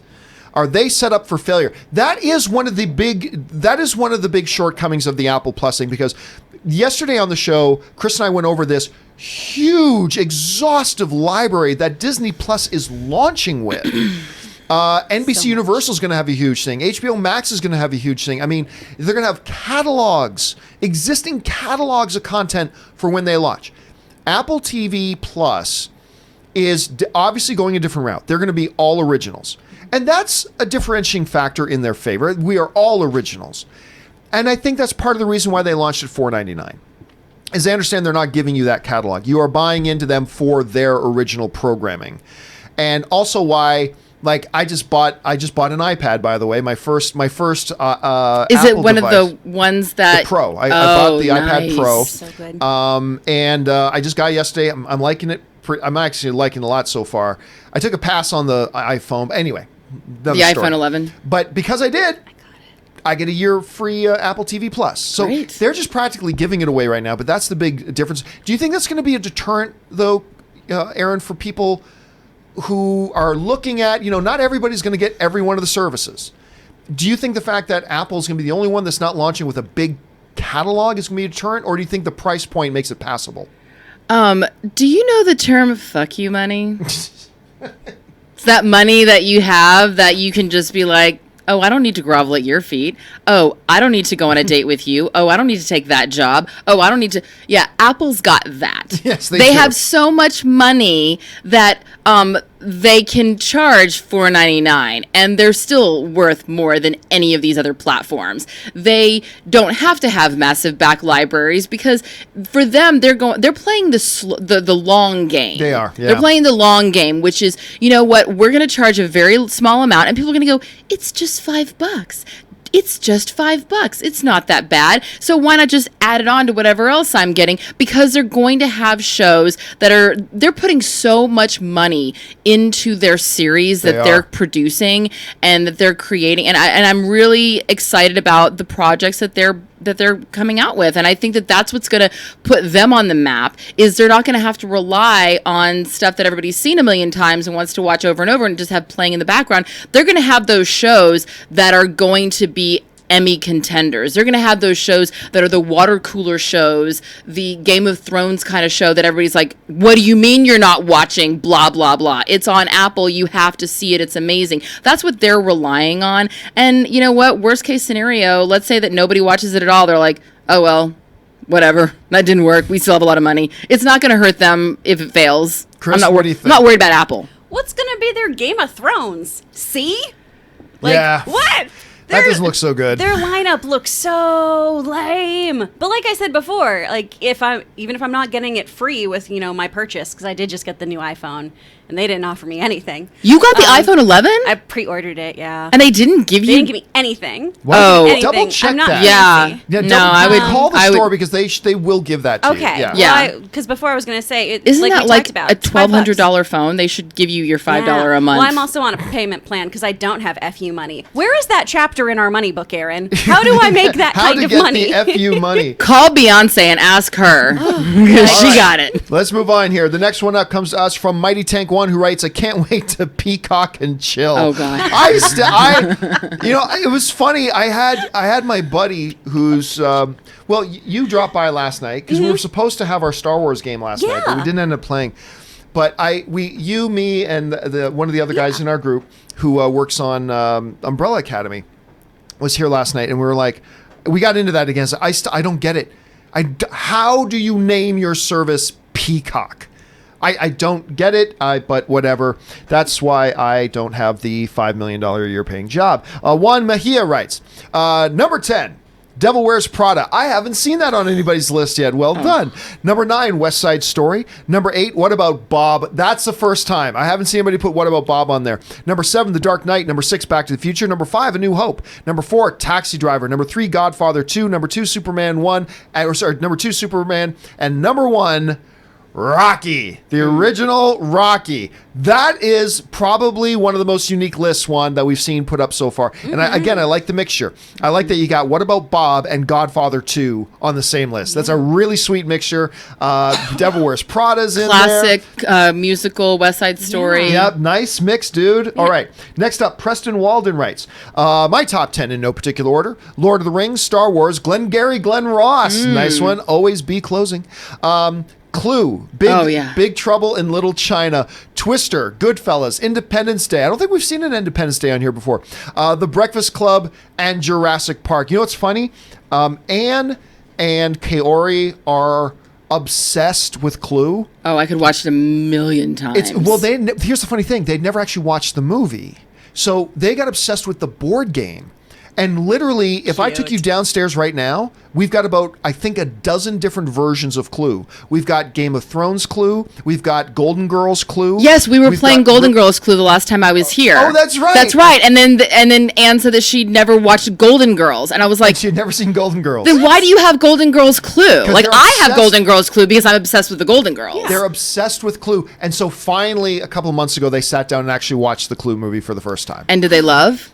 They really liked it. They didn't love it. But they're really excited because Ryan Reynolds is remaking Clue. Yeah, you didn't know that? Am your singing telegram. Bing! So, I love that. Can I please play that part? I just want to be the singing telegram. Or the French maid. Ryan watches the show. Just give your pitch. Hey, Ryan, call me. I am your singing telegram. It'd be adorable. See, that was my audition. Yeah. I An just extra nailed little it. thrust goes a long way. Okay, Sidious Swift writes, John, I know the full cast of the next Batman, but you have to meet me at my favorite restaurant. Ketchup and eggs. Oh, that's John. Okay, so what that is a reference to is, of course, my biggest pet peeve in movies. My biggest pet peeve that so many movies do. I call it a midnight at Death Peak is what it is. So you've seen it 1,000 times. Hero is trying to solve a mystery. Gets a phone call from sub-character. Sub-character says, I've discovered the identity of Evil Man Alpha. And the hero, of course, says, well, then quickly tell me, who is Evil Man Alpha? And what do you know they're going to say? Not on the phone. Meet me at Death Peak at midnight. And of course, that means that dude, sub-character, will be killed before Hero ever shows up. They've done it a million times, but I know the full cast of Batman. Well done, Sidious. All right, next up, Preston Walden writes, seeing Ad Astra tonight, Rambo Friday night, and visiting Galaxy's Edge on Saturday for the first time. Then Sunday football, baby. Go Tampa Bay Bucks. You have a great weekend planned in front of you. So for me, it's almost the same. I got Rambo and Ad Astra tonight. I got Tea Time tomorrow. Downton Abbey is tomorrow. Then Saturday is I can't say what I'm doing Saturday, and Sunday, of course, got to watch my Patriots roll on to another big victory. You guys got any big plans for the weekend? I have a baby shower.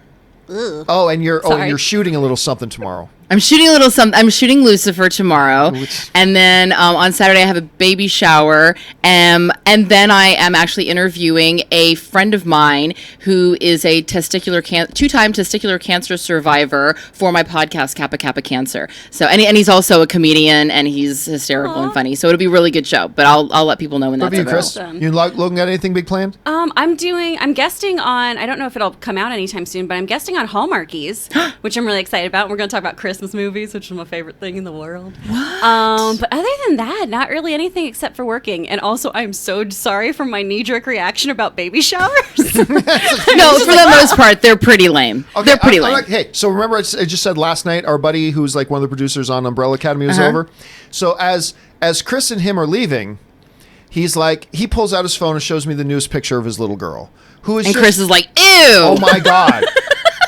I was like, oh my, she looked adorable. She looked right out of a Disney movie. She looked so really cute. And I looked over at Chris and said, hey, Chris, and Chris's face is, it's like, I don't want to look at that baby. children. Because he was talking about how hard it is for all of us to do a board game night or something like that if he and his wife come over.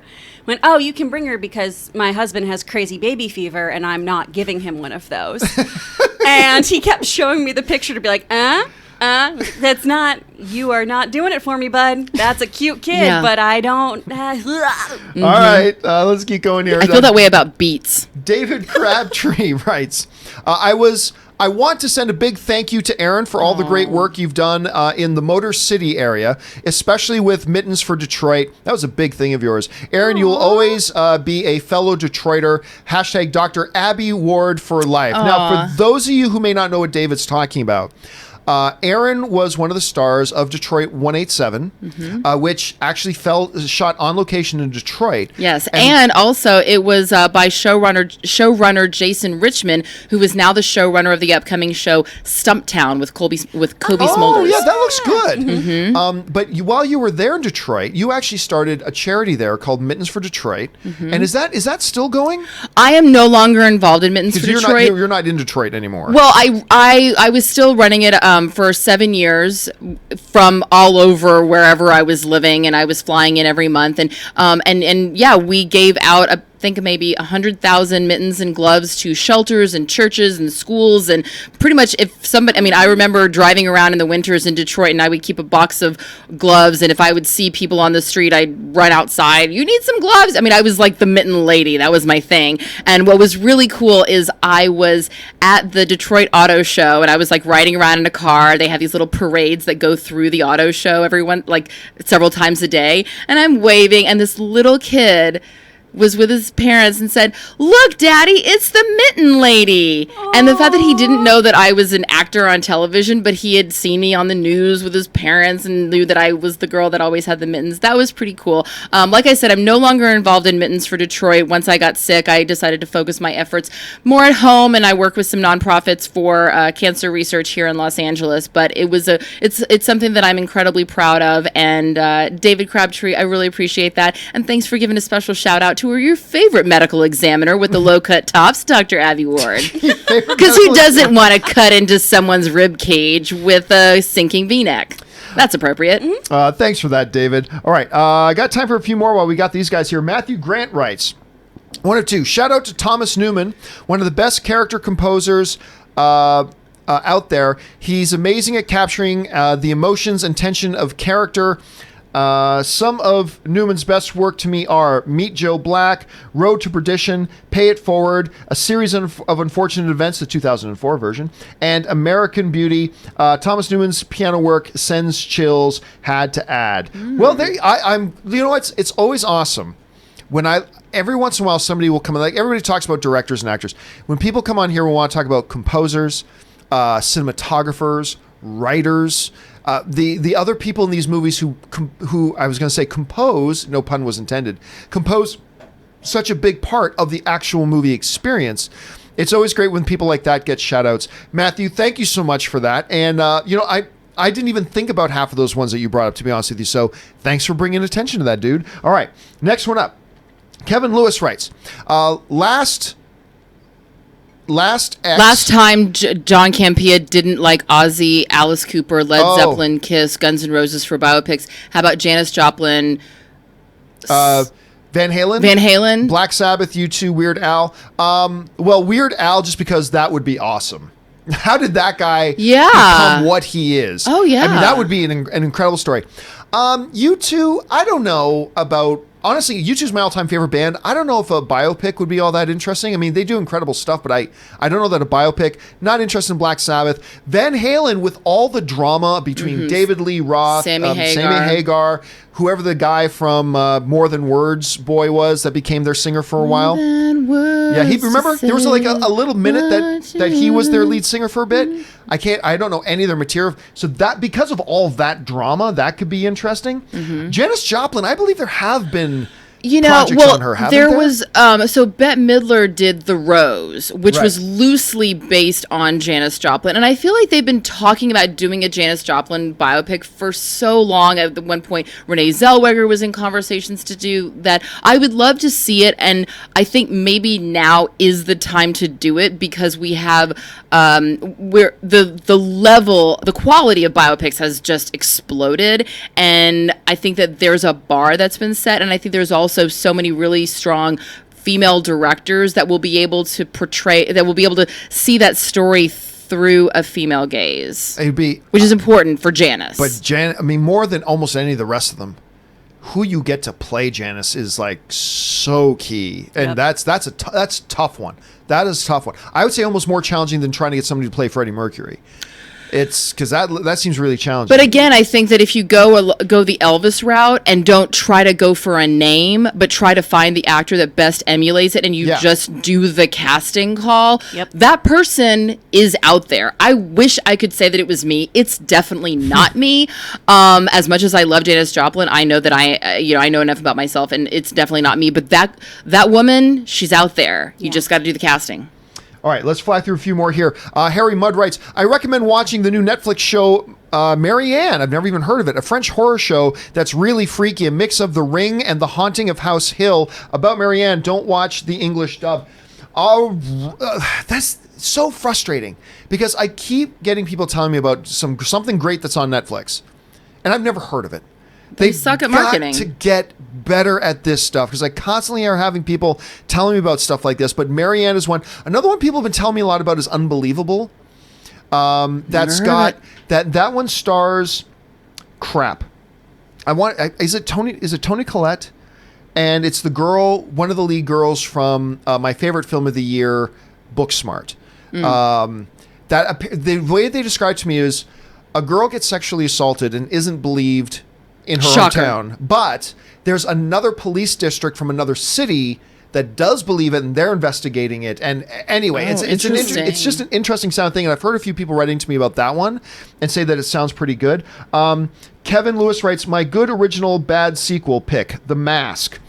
Oh yeah, if you're talking about movies that have good originals and bad sequels, The Mask is a big one because the second one they did was so. Was that? Oh, he has another one down there. The sequel to the. Do you see him?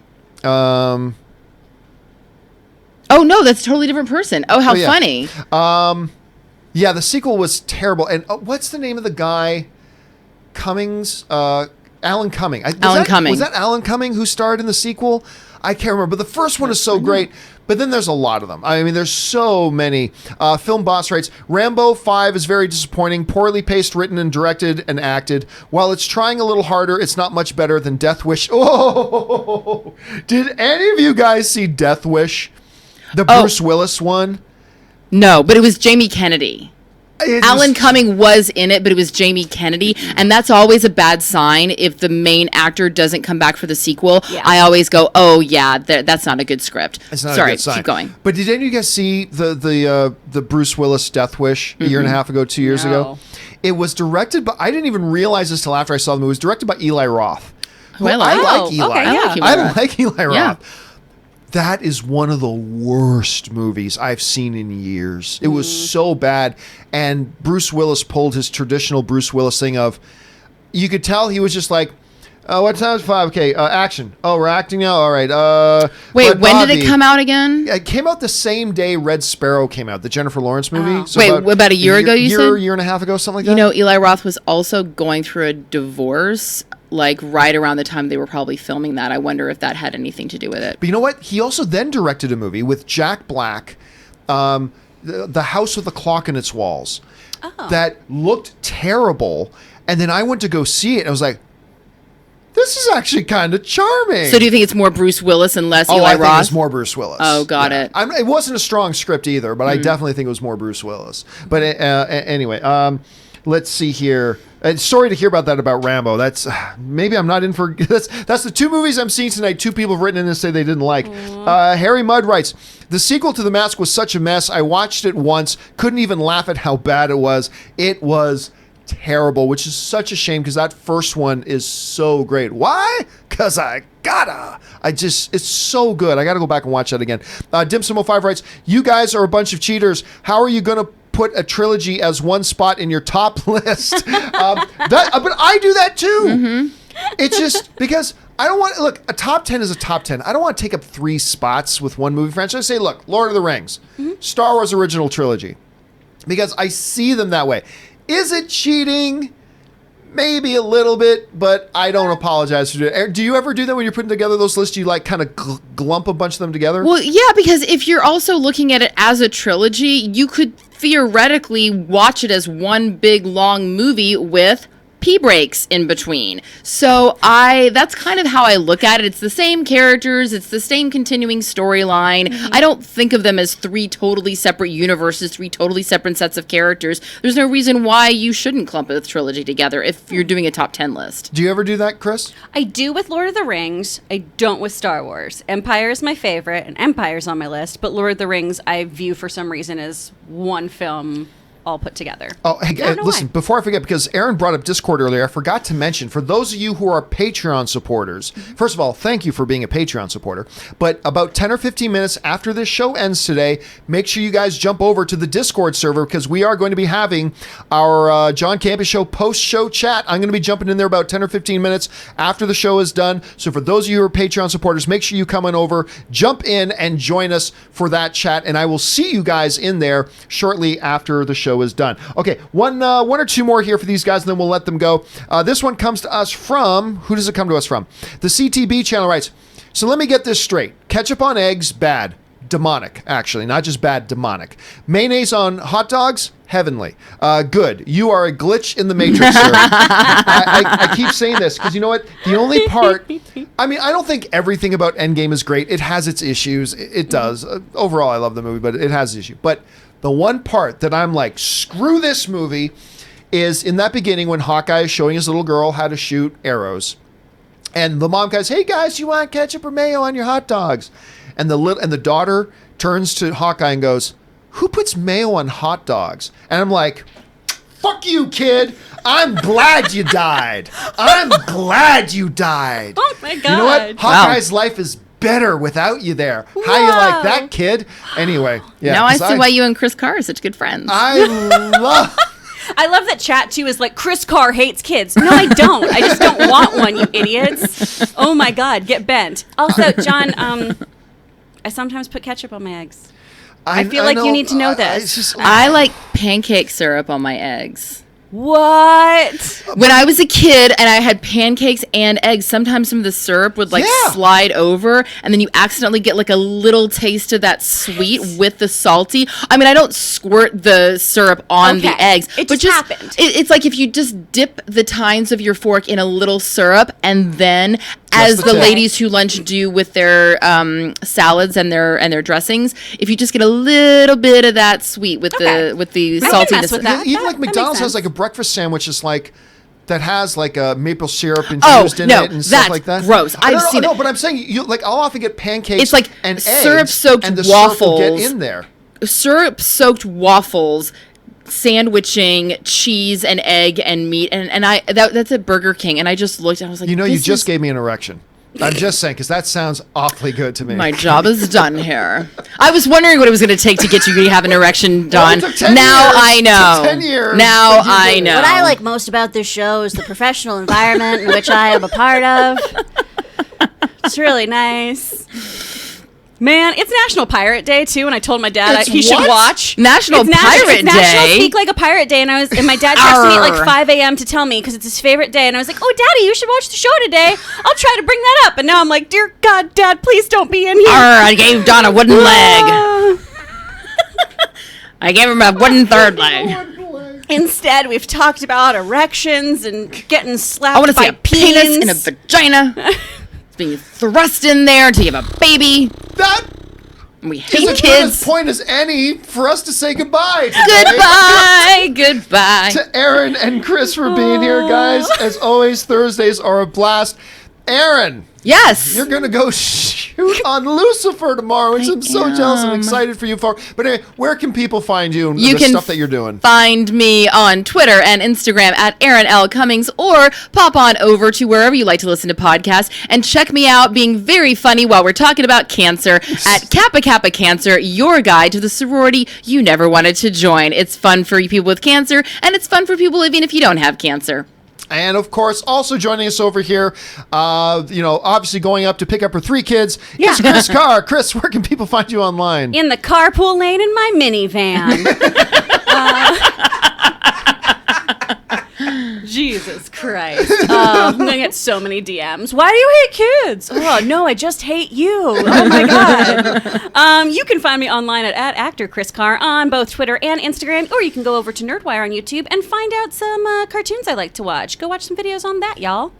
And that'll do it for these guys. We'll, of course, see them. Oh. Final sad shout out to All Rise, which is finally premiering this Monday, September 23rd. So before we see you again. Oh, no, you are going to be on Monday. I'm going to be on Monday morning, so I'll be. Oh, yeah, this won't be the final time because we switched. But go ahead. So I'll tell you later. We'll talk about it later. But All Rise, it's finally here. We've been talking about it. It's finally here. Yes. Opens on Monday. All right, guys, thank you both so much for being here, and we will see both of you again soon. All right, guys, with that down, let's get back our professional decorum here and keep on rolling with today's very professional show. And the next question today gets sent in to us from Dimsum05 writes, seriously, Campea, I'm serious. Minecraft is not a kid's game. It's a game that got me back into playing since the N64. You should do a survival Let's Play. Hey, listen, I've never thought, other than the fact that my little nephew is obsessed with Minecraft, I've never really thought of it as just a kid's game at all. I just thought it was a really neat concept for a game. I've never played it myself, but I've got several friends of mine that play it. And I'll tell you what, I just got my new iPad. And as I was going through, I'm looking for good games on iPad. And one of the top recommended games for iPad is one of their Minecraft games. I have never played, but I'm actually thinking about loading up and giving it a shot and see how that goes. So I'll let you know how that goes, Dim Sum. I am keeping an open mind about it. I totally am. All right, Dim Sum also writes, I'm telling you, man, Ad Astra's marketing is not doing anything for me. Robert Meyer Burnett in the back. What? We'll see it later. Brittany runs first on the doc. Brittany runs a marathon. That looks really good, by the way. You know what? I've liked the trailers for Ad Astra, but I can't disagree with you. It hasn't been a fantastic marketing campaign. Now, granted, it looks like the type of film that would be kind of challenging to market, but other than my dad's in space and now there's something going on and I should go look for him, it's not really given us much. And I have liked the trailers. They have appealed to me, but I can totally see where other people like yourself, Dim Sum, will be like, yeah, it's not selling me on it. I'm hearing good things, but the marketing's not selling me on it. You're not wrong. You're not wrong. All right, Kevin Lewis writes, top 10 franchises, more than 2 good movies. 10, Monty Python. 9, Godfather. 8, National Lampoon. 7, DCEU. Are you saying the DCEU is better than The Godfather? Okay. Movies are subjective, and that's the great thing about it. We all have our different opinions. All right, DCU. Number 6, Fast and Furious. Number 5, Hitchcock. I mean, unless you mean Alfred Hitchcock films, is there because like the Will Smith movie was like one movie, but I'm assuming you mean that. Number 4, Star Wars. Number 3, Star Trek. Number 2, Bond. Number 1, the MCU. Good on you for coming up with the idea of putting in and listing franchises. Neat idea. I still don't get having Godfather at 9, but that's the beautiful thing about films, man. We all have different experiences with them. All right, Christopher Sanchez writes, I love that we live in a world where a male superhero can be celebrated for his amazing butt. I need more of that when I was younger. Where did that come up from? Where did that come up from? I can't remember. Anyway, thanks for sending that in, Christopher. All right, Noel Nguyen writes, top 5 foreign films in no particular order. Crouching Tiger, Hidden Dragon, Old Boy, Blue is the Warmest Color, The Handmaiden, and The Guilty. You know what's funny about Blue is the Warmest Color? Look, Blue is the Warmest Color is clearly a very erotic movie. And it's very explicit. But the unfortunate thing is that that clouds some people from realizing it's just a very good movie. It's just a very, very good movie. Some of the most explicit sex stuff I've ever seen in a film, and unfortunately, when you bring it up, that's where a lot of people, and that's understandable to a degree, because it is very erotic and it's very sensual and it's very explicit. But it's a great movie in and of its right. So I'm glad to see that on there, Noel. Thanks for sharing that, dude. All right, Oscar Armendariz writes, I think Wonder Woman 1984 and Eternals will make $1 billion at the box office, and also Venom 2 if good word of mouth and excellent critics and audiences. See, that's the thing. With Venom, the first Venom made over $800 million without positive reviews. I mean, it wasn't trashed. Let me bring it up here. It wasn't totally trashed, but hold on a second. Venom got a... Oh my God, it says 11%, but it's the wrong Venom movie. Venom, let's see if I can find the right one. Venom, and not much better, only got a 30%. So only 3 out of every 10 critics. If it had positive reviews, that movie would have made north of $900 million. And so if we're going into this one, and by the way, most of the audience really liked Venom. Most of the audience really liked Venom. I adored it. I thought it was a hell of a lot of fun. If it can get positive reviews, you got Andy Serkis in there now directing, you got a world-class cinematographer, they got a really good writer, I mean, you got a great cast, obviously, and they can build off the success of the first one. It's got a shot. Oh, absolutely, I believe it's got a shot, Oscar. I 100% agree with you, it's got a shot. And again, Wonder Woman Eternals are the other ones that I think are near the top of that list. So I agree with you there too, my friend. All right, Give Luigi a Ring writes, hey, JC, I love that IMAX Joker poster. Dude, it's so good. I can't remember the last time I've got that excited about a poster. It's perfect. It is perfect. I love that poster. Not only is the world burning behind him, but implies that he is burning it too as he descends into madness. And he's so happy, but he's got that pose, like this destruction is my symphony, madness is my symphony. It just has that feel to it. You know what I mean, Luigi? It's perfect. It is a perfect poster. I absolutely love it. All right. Oscar again writes, I think Black Widow might goes to $700 million, but I will not get surprised that somehow movie makes $1 billion because hater like what happened with Captain Marvel. I'm going to try reading this again, Oscar. I think Black Widow might go to $700 million, but I will not be surprised that it somehow makes it to $1 billion because hater like what happened with Captain Marvel. I think what it is you're saying here is that you're pegging around $700 million for Black Widow. And I'll be honest with you, that's where I put it to. I put it between $600 and $700 million, which is a huge success. That would be a massive hit. But you're right. With movies like Aquaman hitting $1 billion, with movies like Captain Marvel making $1 billion, you cannot count it out. And the fact that it is an MCU movie, you cannot count it out of the $1 billion discussion. It's in there. I don't think it'll get there, but you can't disqualify from the conversation. There's definitely some avenues there that it could reach it. So I agree with you on that. All right. Matthew Grant writes, when sending topics on your site, do we still put topic in the topic line like we used to, or do we put like Viggo Mortensen rumored for Doom now? Well, when you go over, thank you for asking that, by the way. When you go over to www.thejohncampeashow.com/contact and fill out the form, you don't have to write topic. You don't have to write that like you did in the old days. You don't have to do that. All you got to do is write in the actual topic of your question. Just put in the topic of your question. You don't actually have to write topic anymore. But anyway, that's a good question. Thank you for asking, Matthew. I hope I addressed it. All right. Nathan Oswald writes, keep one group, lose one group. Han, Luke, Leia, or Kirk, Spock, McCoy. Oh, you're asking, look who you're asking. All due respect to the Star Trek cast. And I love Star Trek. And of course, William Shatner, good Canadian kid. Good Canadian kid. All due respect, but obviously, I'm going to keep Han, Luke, and Leia. I mean, that's that's a no-brainer. That just goes without saying. All right. Now, if Robert Meyer Burnett were here, he might have a different answer, but to me, it's obvious. Trond Michelson writes, holy mother of cow, Gary Larson is coming out of... What? Gary Larson is coming out of retirement and reviving The Far Side? Wait. What? Huh? Hold on a second. This is one of these things that I will pause the show for. The Far Side teases its return. Oh my God. I love... Far Side is my all-time third favorite comic strip of all time. The favorite, obviously, Calvin and Hobbes, without question. Number 2, it's close 2 and 3, but number 2 for me is probably Dilbert.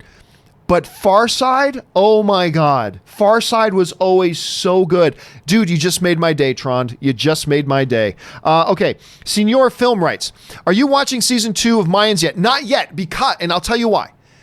Anne hasn't watched season 1 yet, and she has just told me she wants to get caught up and watch season 2 with me. So I got to wait a little bit before I get on to season 2, but I'm very excited about watching because I thought Mayans looked like a poor man's. It's obviously the same universe as Sons of Anarchy, obviously, but I thought it looked like a poor man's Sons of Anarchy. It's really good. It's not as good as Sons of Anarchy, but it's really good. Anyway, are you watching season 2 of Mayans yet? It's pretty good so far. And as Ron Burgundy would say, that escalated quickly. Well, I don't know what you're talking about because I haven't seen it yet. I got to wait. It's probably going to take a good week for Anne to get caught up. And then once she's caught up, she and I are going to start watching season 2 together. All right. Nathan Oswald writes, come to me, son of Jor-El, kneel before Zod, one of the great villains ever. Zod in Superman 2, one of the great villains ever. Harry Mudd writes, he's responding to what so obviously I'm not alone. Huzzah, I've missed Gary. I have missed Gary too, man. I have missed him too. Harry also writes, the Condiment King must be one of Batman's corniest villains. Listen, when you go through, honestly, somebody did it. I can't remember which website that did it.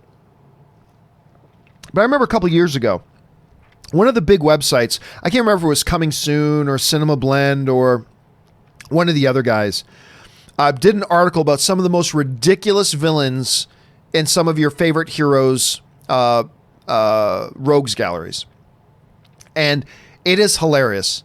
Like, if you look that up, you would be shocked. Like, half the time you're going to go, that can't be real. They didn't really do that villain, did they? And they're all real. You should look it up because it's pretty funny. All right, Static Space Sean writes, Korg, the damage is not too bad. As long as the foundations are still strong, we can rebuild the MCU. It will become a haven for all heroes, for all of the universe. Captain gets old, Tony dies, Korg. Oh yeah, those foundations are gone. Sorry. That, first of all, that's a nice analogy. Of course, it's a great speech at the end of Thor Ragnarok as they're looking at, Asgard in trouble and goes, people will rebuild, will become a beacon of hope across the universe, and it blows up. Oh, well, those foundations are gone, or whatever it is he says there. We can rebuild the MCU. Tony's gone, Cap's gone, Spider-Man's gone, Black Widow's gone after this new movie. It is starting from scratch. They have to rebuild. And we talked about this yesterday. A lot of people very emotionally got very upset that we suggested that, hey, that big buzz of the MCU has placated. But, it's funny. I've had a couple of people actually tweet to me today saying, you know what? At least one or two people, not hundreds of people, but like one or two people tweeted me today saying, now that I thought about it for a day or so, you're right. It feels like the MCU's over. It's obviously not over, but just with Endgame, it just kind of feels over. So now they've got to kind of start again. Now, they're not starting from square one, clearly, but it is a little bit, in sports terminology, they're in a rebuilding year. They've got to rebuild now. And they can get back all the buzz. They can get it back, but they got to get it back.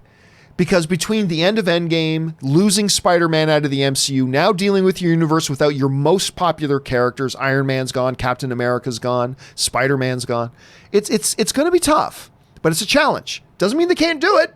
It just means they've got a bit of a challenge in front of them. All right. SSAJ writes, John, I hear you mention that you wake up at 5. If you don't mind me asking, what is your nightly / morning routine? Well, my morning routine is pretty simple. I mean, I get up, I come in here, I start getting, like, I do a lot of work on getting all the show notes and everything together the night before. But then the morning comes, and I got to do a couple of things. I'll see. I don't know if I'm going to be able to bring this because I don't even know if this is plugged in or not. Let me see if it is. If it is plugged in, I'll be able to show you something here. It says it's plugged in, so maybe it is.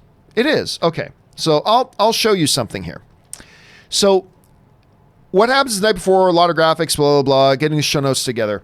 And then what happens is, let's take a look at my workstation here. So got all this, yes, all this gear is actually being used right now. I mean, and there's Forky. So yes, I got monitors. Anyway, so what happens though is the first thing I got to do is I jump on and I start putting together, I start looking for the news stories that break that day because 5 a.m. here is 8 a.m. on the East Coast. So new news starts to break, right? So I start looking for news stories, the off the tops, research those off the tops, start putting a couple of graphics together, all that kind of stuff. Then what I need to do, and that's why I brought this up, then what I need to do is I have to get this program here is called Wirecast, which is what I use to broadcast the show. And that's my control surface for Wirecast. This piece of hardware is made by the people who make this, and they're connected. So I can control Wirecast with this thing. But what I have to do, you see all those squares? Those all got to be put together. So all the different shots, the graphics, the audio hits, the commercial breaks, all that kind of stuff, all has to be assembled and put in there. So once I've got a picture of what the off the top stories are going to be, once I have that picture and that settled down, I use every once in a while. It's good to have a little webcam hanging around that I can switch to. Once I have a picture of what all the off the tops are, then I've got to assemble the actual project that we use to broadcast. Then if I have time, I head over to the gym and work out quick, come back, shower, and then that's in time for when the cast shows up. So, Aaron and Chris will show up like a half hour before the show starts. They show up, everybody takes their seats, we get the camera set, we get the lighting set, do audio checks, go over they got the show notes the night before, but we go over what the off the tops are, blah, blah, blah. And then at 9 o'clock, we start the show. So that is my morning routine. Then once the show is done, I have to take the main show and edit all the different segments out. And then I upload those to Ray. Ray then does the thumbnails and descriptions and uploads them to YouTube and then publishes those on YouTube. Then around 1 or so or 1:30, I'll do the companion video for that day. And depending on the length of that companion video, that'll take me to 2 or 2:30 once I do that and then touch up the audio and all that kind of stuff, 2:33. Then I'll either have lunch before that, which will put it later, or I'll have a late lunch. Then at around 4 o'clock, I start putting together I start going through all the hundreds of messages that you guys send in for potential topics for the next day's show. I start researching all the news sites, finding the stories we're going to talk about. I start to assemble what the 5 main topics are going to be. Once that's done, I start to research those topics, and then I start either putting together graphics, and then I send descriptions to Ray about the type of graphics I want put together. Like I'll make some of them, I'll have Ray make some of them, and all that kind of stuff. And that'll take me till about 6 or 7 o'clock at night. And then if I have screenings later or movies I got to go to or meetings I do that later in the evening. And then it all starts again at 5 a.m. the next day. So that is my general regular routine. So anyway, hope that filled in the blanks. All right. Amazing Guy. Sky Amazing Guy writes, is Joker worth watching in IMAX, do you think? I don't know. I have no idea. Look, honestly, I'm not the world's biggest IMAX guy. Don't get me wrong. I don't mind IMAX at all. And every once in a while, I actually really enjoy IMAX. But I'm not one of those guys that's like, ooh, I got to try to see that one in IMAX. I know a lot of my friends are. I've never been that guy. I'd rather see it in an AMC Prime, but that's just me. Look, I'll say this. If you really like the IMAX experience, then why not? Give it a shot. Let's see. I haven't seen Joker yet, so Hard for me to say. Chris Feldman writes, have you ever seen a movie called And God Spoke? It's a mockumentary about filmmakers trying to make a biblical epic, but because of budget issues, they do things like get corporate sponsorship for the 10 Commandments and cut the number of disciples. Oh my God, no, but I've got to watch that. I have never seen that, Chris, but you just did better than any trailer could have possibly done. I've got to look that up. And God Spoke. Okay, I'm going to look that up because that sounds freaky. You've completely sold me on it. I'm sold. I got to check that out. All right, Ryan Lohner writes, finally watched Anchorman. Oh my God, dude, you haven't seen Anchorman. It's almost a Godfather level of so many references make sense now. Oh yeah. So what Ryan is referring to is like, when you see The Godfather for the first time, all of a sudden, a universe will explode in front of your eyes, realizing how many movies you've seen that have been either directly influenced by or directly quote The Godfather, and you'll understand where references come from. And I was like, I didn't realize like all these movies I've seen in my life were all referencing The Godfather. Anchorman is kind of like that. First of all, I'm totally jealous you got to watch it for the first time, because that's something I'll never get to do again, is watch it for the first time. So that's awesome. But yeah, it's like, oh, that's when everybody says Sex Panther, that's what that means. Or whenever somebody says milk was a bad choice. Now I understand. You're absolutely right. It's kind of a treasure trove like that. So I see where you're coming from. All right, Nick Markins writes, so John, which one is worse, ketchup on eggs or mayo on hot dogs? Mayo on hot dogs is awesome. You shut your dirty mouth, Nick.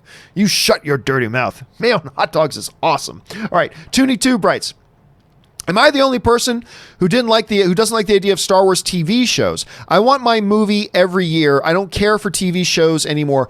Well, listen, I'll tell you what, Toonie. I am also... Historically, I have not really been down with the idea of Star Wars TV shows. Historically, I haven't been down with the idea. I have softened that position, though, as, you know, when you see something like Game of Thrones and you're seeing now shows, because there was a time not long ago, hell, just a few years ago, where, you know, if you're doing something on TV, you just know it's going to have a drastically smaller budget and drastically smaller production value. And the idea of doing a Star Wars TV show seemed kind of silly. But when you start watching things like Game of Thrones and you see the type of budgets that they're putting into these things and the type of production value and the type of effort they're putting into it, and you're seeing what Amazon is doing now with Lord of the Rings and whatever, it becomes more palatable to me. Now, look, I will always first and foremost be a cinematic experience guy. I want the big screen. I want the movie. You know, that's what I want. But as long as Disney continues to do both, then I'm okay with it.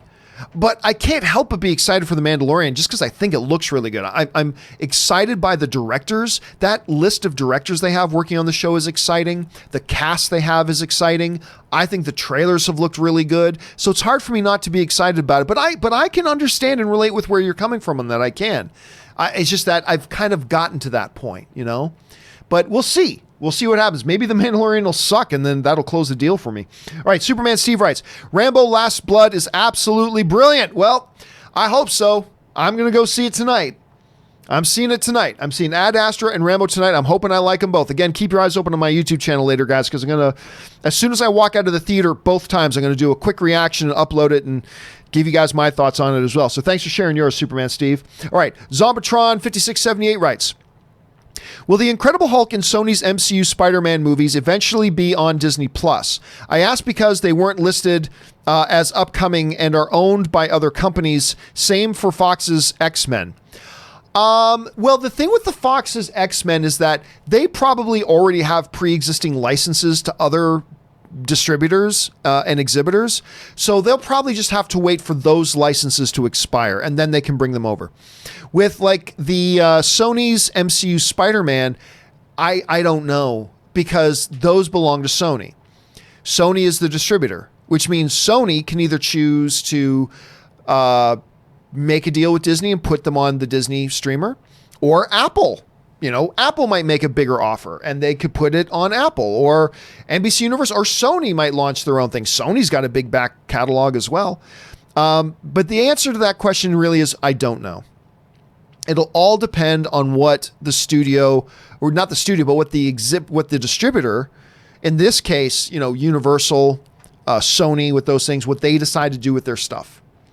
So, but understand that even though that's the situation, it is possible, Zombitron, that they could end up on Disney Plus if that's what they choose to do. So it's possible. Let's keep our eyes open and see what happens. All right, Jared Oberfeld writes, 1 of 2. Disney released 1991's Beauty and the Beast. Tickets are only $5, or they re-released. Really? I haven't heard about that. I did hear that they're re-releasing Shawshank Redemption for a special limited run to celebrate its anniversary. That's exciting. I can't wait to see that. But they re-released 91's Beauty and the Beast for only $5? But who did that and where? Who did that and where? See, that's the interest. Just because it was $5 in one theater might not necessarily mean it's in another theater. But I don't know anything about it. Got to give me a little bit more context on that, Jared. But that sounds neat. All right. Chris Feldman writes, do you remember the old Star Wars newspaper comics? I do, but I never really read them much. So I've got no real memory of them. I remember they existed. Licardo writes, my favorite Westerns, Tombstone, Wyatt Earp, 310 to Yuma, the remake. Yeah, this is one of the examples where the remake I think is even better than the original. High Plains Drifter, The Outlaw, Josie Wales. That's one of my dad's favorites. And Unforgiven. Thanks for the great show. Well, thank you so much. You got a couple of my favorites on there. You got 310 to Yuma, the remake. Fabulous. You know what else? I really liked True Grit, the remake. Again, another remake that I think is better than the original. I loved True Grit. I thought True Grit was great with Jeff Bridges. I thought that was fantastic. And obviously Unforgiven. I might have to say that's my favorite Western. I'm not really sure, but that's right out there. Anyway, nice list, Licardo. I appreciate that, dude. All right. Patrick Finch sends in a really large super chat. Thank you so much, Patrick, for that and supporting the channel on that level. It's really generous, man. I love the work you do. Thank you so much, man. The insight you provide and dialogue you facilitate make movie fandom a better place. Also, for those of you who don't know, the movie Robin and the Seven Hoods is a Frank Sinatra musical everyone should watch at least once. You know what? I'll tell you what, Patrick. I have not seen that myself. You know what? First of all, Patrick, thank you so much for the kind words. Talking about the conversation. I mean, today went a little bit off the rails, granted, but I just love that I work with people like Aaron Cummings, like Chris Carr, like Robert Meyer Burnett. It's just always so much fun. One of the things I look for, and I always have, is when I've been bringing in people to be on shows that I'm on, is who do I legitimately have fun talking with? Like who I just legitimately have fun talking with this person. And that's a big thing. And I'm just so lucky to have people that I love talking with. I love talking with Chris. I love talking with Aaron. I love talking with Rob. I mean, it's just, and when you get people in a room who legitimately enjoy hanging out and talking with each other, it goes a long way. It goes a long way. And it works wonders. It absolutely works wonders. And my ability to work with these people is amazing. And you know what? It's hilarious too, because I never know what is going to come out of Aaron Cummings' mouth. I never know what's going to come out of her mouth. And same with Chris. I have no idea what's going to come out of Chris's mouth. And you think you know what's going to come out of Robert's mouth, but I never know what's going to come out of Robert's mouth. And it just makes it, like, on top of like having a great community and having great questions coming from you guys and make it all fun and great, it also makes it worth doing because I know every day I get up and chat with these people. And it's great and it's fun. And I'm glad you guys enjoy it too, because I have a hell of a time doing it. I really, really do. So again, Patrick, thank you for the kind words. Thank you for the recommendation as well. And thanks for supporting the channel and being here and being a part of the film fan community. I give you a salute, sir. Thank you so much. All right, let's keep going here. Dill Aberts writes, now that the Infinity Saga is over, is the DC's best chance to change the game and take over the comic book world? Well, I mean, look, here's the thing. This is where I think a lot of people, I think, miss the mark. What DC is able to do or not do has nothing to do with Marvel. There is no defense in the movie game. There's no defense, right? So it's not like Marvel was out there and beating down the Disney movies, making sure they don't make as much money as they could, and making sure that audiences don't like their movies as much. There's none of that. The DC movies come out and they perform the way they perform. Now look, I'm one of the guys that I've actually enjoyed every single DCU movie. Yes, even Suicide Squad. I like Suicide Squad. I acknowledge it's a hot mess of a film, but I like Suicide Squad. Deal with it. I love Man of Steel, love Shazam, really liked Justice League, really liked Batman vs. Superman, really enjoyed Wonder Woman, had a good time with Aquaman. I like the DCU films, but not everybody did. And they didn't get the support other than Aquaman, and another overachiever was Suicide Squad. They didn't quite have the success that they had the potential of hitting. Let's just say that. And they didn't get the audience response that they were hoping for, and they didn't get the critic response they were hoping for. But none of that has anything to do with Marvel. None of that has anything to do with Marvel. Marvel, being at the height of their power, still offers the exact same opportunity for DC to come out and really make its mark, to really make an impact. Even if, look, here's the thing, even if Marvel wasn't around, it doesn't change DC's circumstances. DC with Warner Brothers just needs to make the best stuff they can make. And the audience will either then respond to their stuff or they won't. It really has nothing to do with Marvel. It really doesn't. So optimistically, what I would say is that every day offers the opportunity to Warner Brothers and DC to really, stake its claim in the whole comic book movie world. Disney's not making them not make beloved movies. They're just making movies that aren't beloved by the wide audience.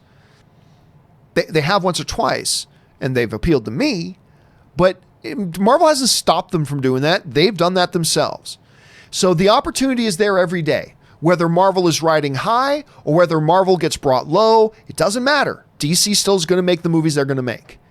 And hopefully they'll be great. They're on a nice little streak right now. Let's see if they can continue it all the way through into Wonder Woman 84, which I'm really looking forward to, by the way. Anyway, thanks for asking the question, Dill. All right. Where are we at here? We're at Seal the Deal writes, going along with what you were saying yesterday about the MCU, it's good that they don't announce another Avengers movie for a while. Let people miss the name and build faith in the new players. Oh yeah, absolutely. Absolutely. They have a big job ahead of themselves, rebuilding the MCU. They've got a big job ahead of them. But the right way to do it is by building it, not by getting ahead of yourself. Don't pull a Universal where you announce 18 movies in the Monster Dark universe and then not buy the first one. Don't come out right now and announce a new Avengers movie. They're obviously planning another Avengers movie, but don't announce it. Just rebuild, get your new players on the board, get them introduced to the audience, get them endeared to the audience. And then once you've done that, then you start whispering, Avengers Assemble, and start bringing the new Avengers together. But take your time. I absolutely agree, Seal the Deal. That is the right way for them to approach this.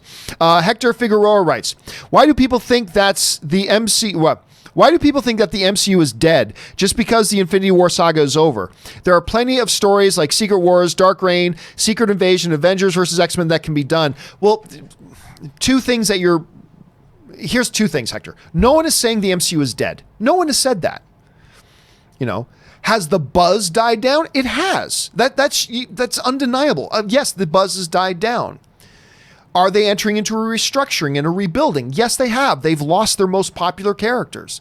They lost Captain America, and they lost Iron Man, they lost Spider-Man, and they're losing a couple other of their key players as well. And I just don't care about the Hulk anymore because of what they did with them.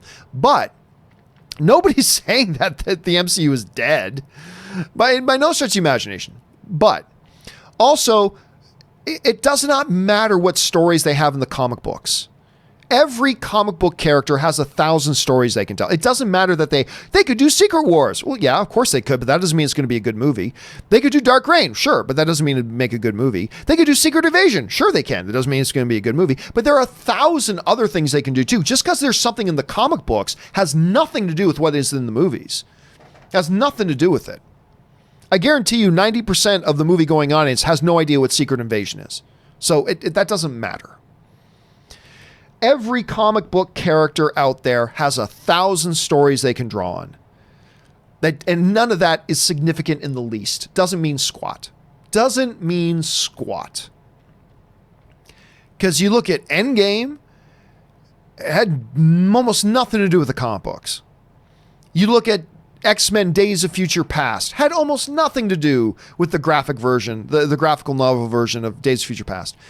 You look at Civil War, completely different than the Civil War that was in the comic books. Like, yeah, you can say, but the comics have all these stories. It's irrelevant. Comics are the comics, the movies are the movies.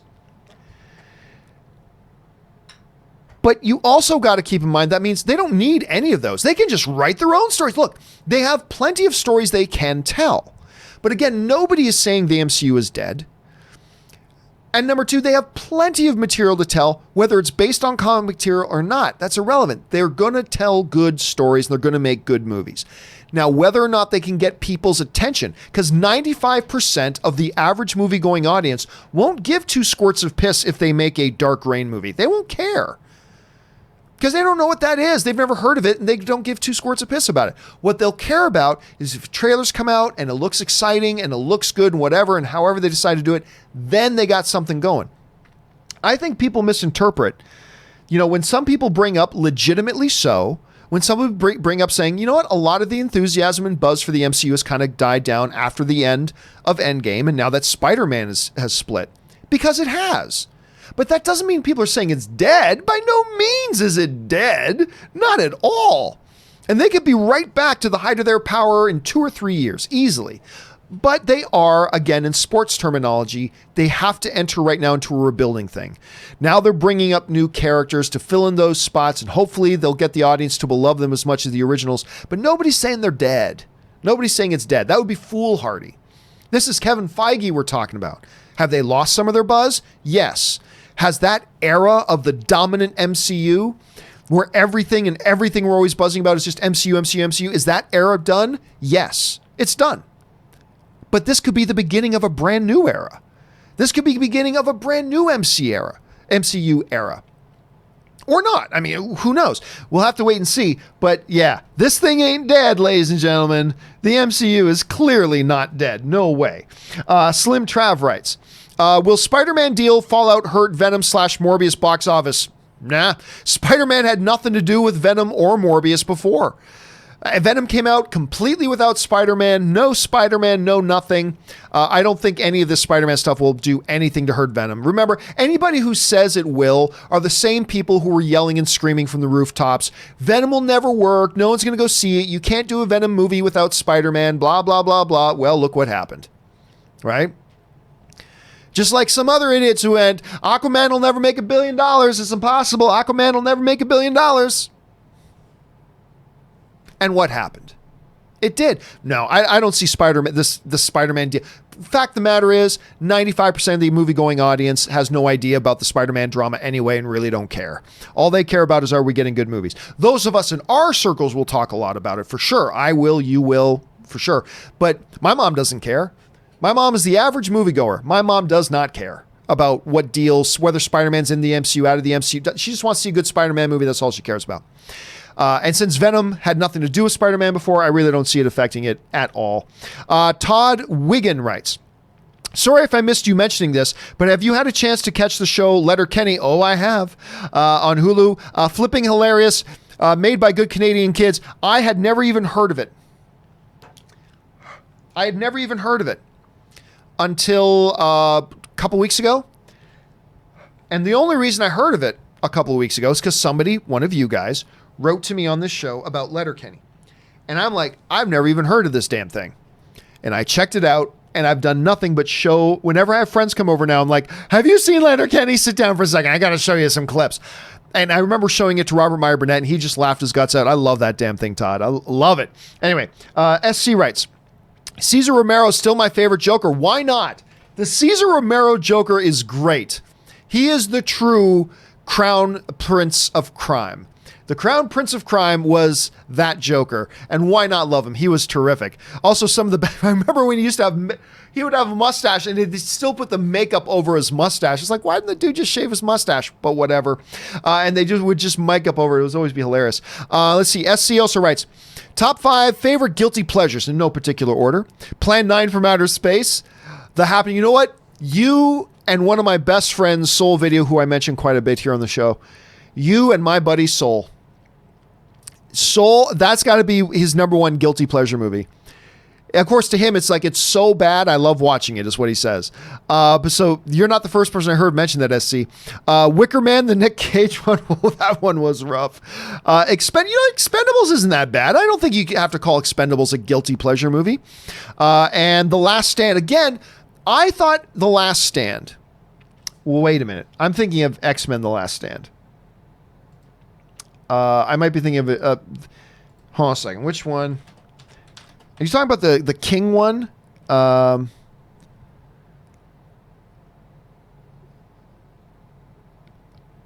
I can't see which other one.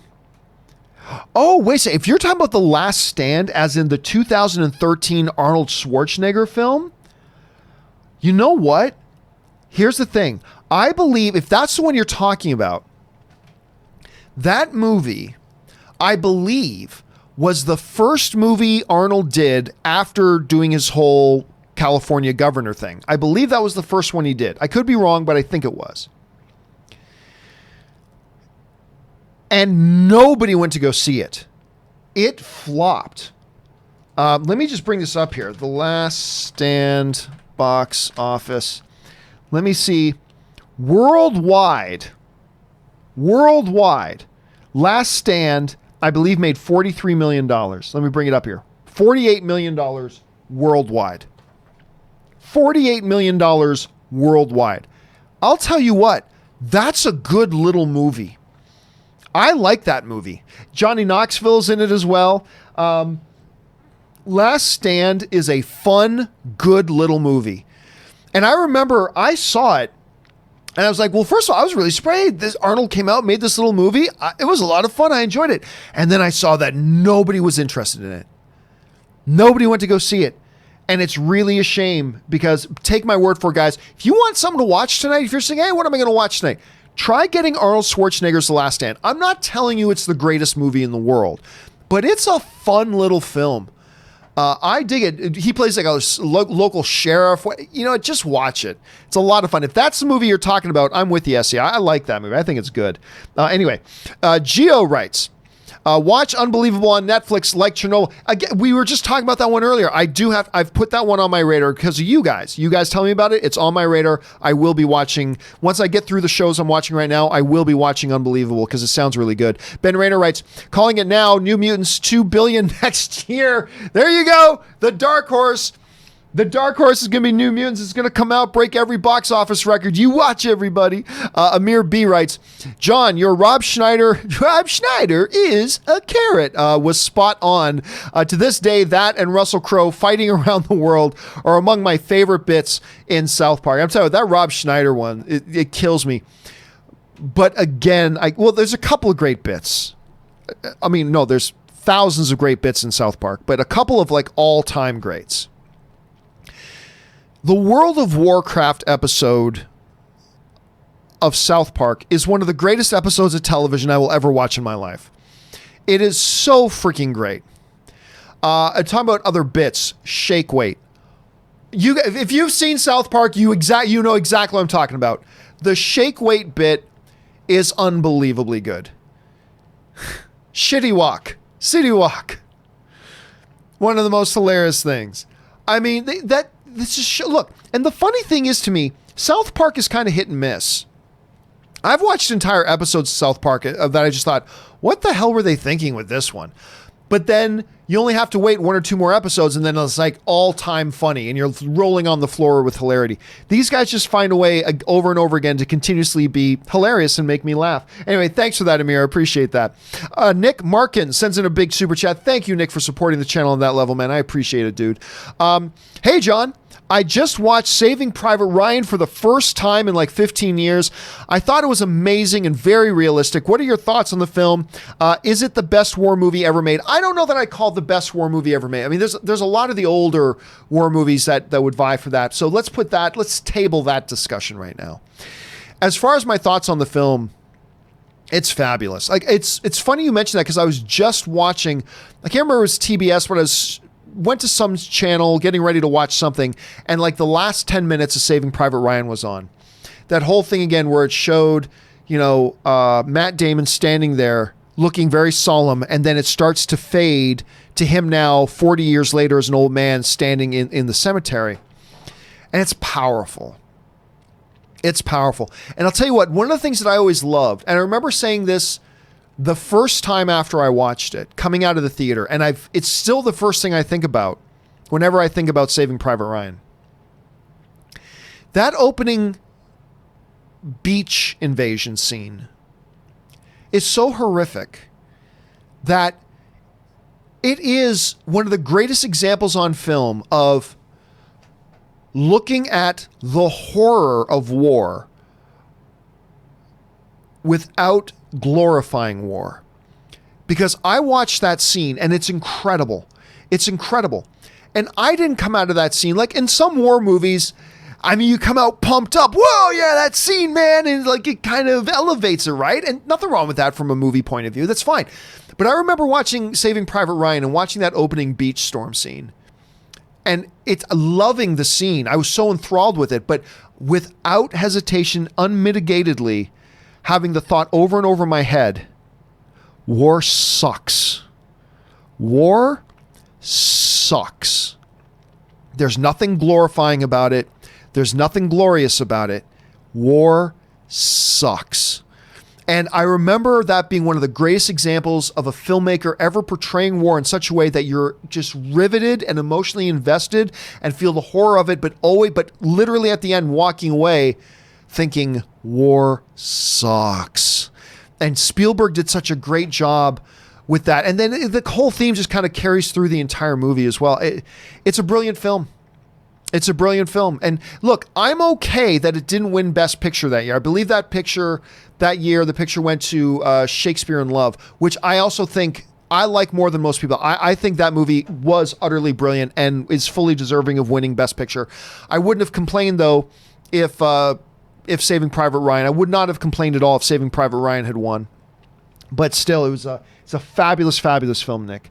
All right, anyway, we still got a couple of minutes here left. Who Reacts writes, the ending of The Truman Show touches me deeply. Thoughts on the movie? Your favorite movie ending where you smile imagining what then? The Truman Show's great. I mean, it was around that time, too, where people were trying to wrap their heads around the idea of Jim Carrey doing something other than being the wild comedy guy. You know what I mean? And that movie came out in the midst of that. Ed Harris, terrific in it. All that kind of stuff. Really, really good movie. As far as movies where the end, well, the movies where the end makes me smile. There's still no film that fills my heart with emotion of manly emotion than Best of the Best. Best of the Best is still, the ending to that will still break me into tears, man. I offer myself as your new brother. Oh God, the ending to that movie is so much. But imagining what then? Now what happens? Where do you go now? Don't know. I'd have to think about that. None hit me off the top of my head, but it's an interesting question, especially connected to Truman Show. All right, Harry Mudd writes, James Avery's Philip Banks was an awesome character. Are we talking about Fresh Prince? Is that what we're talking about? Let me just double check here. I just want to make sure that we're talking about the same thing here, because I think that's who you're talking about. Yeah, James Avery. Yeah, Uncle Phil was a great character. And James Avery was great playing it. Yeah, absolutely he was. D. Try writes, an extra on the Far From Home digital shows the Marvel execs and director talking about how the movie showed how big of a part Peter would have in the MCU going forward. Well, I haven't seen that yet. But yeah, that must be kind of awkward right now. Yeah, so about that. Yeah. Look, it brings up again, Dietrich. And first of all, now I got to go find that scene. That's hilarious. I just don't know what Disney was thinking. Like, look, I get it. When you have a strategic advantage, you try to leverage that advantage. I get it. You're Disney. You're in the power seat right now. You can try to screw over Sony a little bit because you're in the advantageous position. But what they asked for was so unreasonable that no studio in their right mind would have ever accepted it. They had to know Sony wasn't going to accept it. And then to throw Spider-Man out of the I just don't get what they were thinking. I really don't. I love Disney. I do. I just don't get what they were thinking with Spider-Man. They totally blew it. And look, I will say this. Look, when you look at the facts, I'm sorry. I know everybody likes to get emotional and everybody wants to be on Marvel's side, and I get it. But I'm sorry. This whole Spider-Man fiasco is Disney's fault. I'm sorry. And I'm a Disney fan. You know I'm a Disney fan. But putting just the blind fanboyism aside, this was 100% Disney's fault. No doubt about it. This was all Disney's fault. And what they're thinking, I have no idea. I have no idea. Now, again, the MCU will be fine. Sony will be fine. Everybody will be fine. The sky isn't falling. Spider-Man is still around. He's still going to make movies. And it's fine. But I will, someday, I'm going to sit down with an exec of Marvel and find out, what the hell were you guys thinking? What the hell were you guys thinking about that? I'm still at a loss. Anyway, Suthius writes, hey guys, Shia LaBeouf is on Hot Ones today. Yeah, I heard that. Everyone's been talking about that. Raymond Verrata writes, did you see Arnold's tweet to Sly about his knife? No, but now I know I'm going to have to go look it up. That, because you know what? Arnold and Sly were Hugh Jackman and Ryan Reynolds before Hugh Jackman and Ryan Reynolds, except that Twitter wasn't around at the time. Anyway, so I got to go see that. Thanks for bringing that to my attention, Raymond. All right. Matt Phillips Reviews writes, could you see Scarlet Witch leading the Avengers? No, I don't. It would show great arc in her character, showing her evolve from scared novice to tested leader. No. I don't buy that at all, because there are just too many other people there that have far greater qualifications for being the leader of the Avengers. I don't see Scarlet Witch. Scarlet Witch can be a great member of the Avengers, but leader of the Avengers? No, not in a universe where Rhodey still exists. A military captain, a professional leader who's known combat and led troops and led his men into aerial combat. What? Yeah, no. Doctor Strange, who is the Sorcerer Supreme, blah, blah. No. Over this kid, no, I don't see it. It would make no sense to me. And I mean, I remember people saying, Spider-Man's going to be the next leader of the Avengers. Really? You think the Avengers are going to fall in behind a high school kid? I don't think so. So I wouldn't say as bad as that for Scarlet Witch, but no, I don't see that. Especially a Scarlet Witch who's just been gone for 5 years. So everybody else is 5 years older and wiser and all that kind of stuff, and she's just back. So I don't see it, Matt. I gotta tell you, I don't see it. Don't think anything's impossible. Nothing's impossible. I just don't particularly see it myself happening. All right. Last two questions, then we'll wrap it up here. Collins E writes, 24 hours later and I'm still laughing at what's yours is mine, what's mine is mine. So for those of you who missed it, it's a line my wife said to me. Because, she was going to use something of mine and I'm like, well, but that's mine. And she's like, honey, this is marriage. What's yours is mine and what's mine is mine. And that was the line. So you laugh at it, Collins. It's the world I live in. So there you go. Collins E also writes, also over under 99% John dresses up for Downton Abbey. No, it ain't happening. I am not dressing up. I am telling you. And if my wife is watching this at work, I am telling you right now, honey, I am not dressing up. You and Kaori can get all dressed up all you want. I am not dressing up for Downton Abbey. No, sir. No. All right. You know, I'll just take these last couple of ones quick because we got a couple of small $2 ones here. ZMG Ruler writes, I'd give Eternals a 40% chance. 58% seems too high. I don't know, man. When you look at that cast and you look back at the template that was Guardians of the Galaxy, yeah, I'll stick at my 58. Again, that's 58% is obviously no guarantee, but I'm still going to stick with that. Lance Pro 85 writes, what if they retcon Life Day to May 4th? No, I am still against it. I still don't like it. It's still a terrible concept, Lance. It's still a terrible concept, I think. Harry Mudd also writes, hi, Aaron and Chris, looking great as ever. Well, they're not here anymore, obviously, but they do look great today, didn't they? They're so great. I'm so jealous of Erin. She gets to be on Lucifer. Dear God, I just couldn't believe that when she texted me that the other day. She was, guess what I'm doing Friday?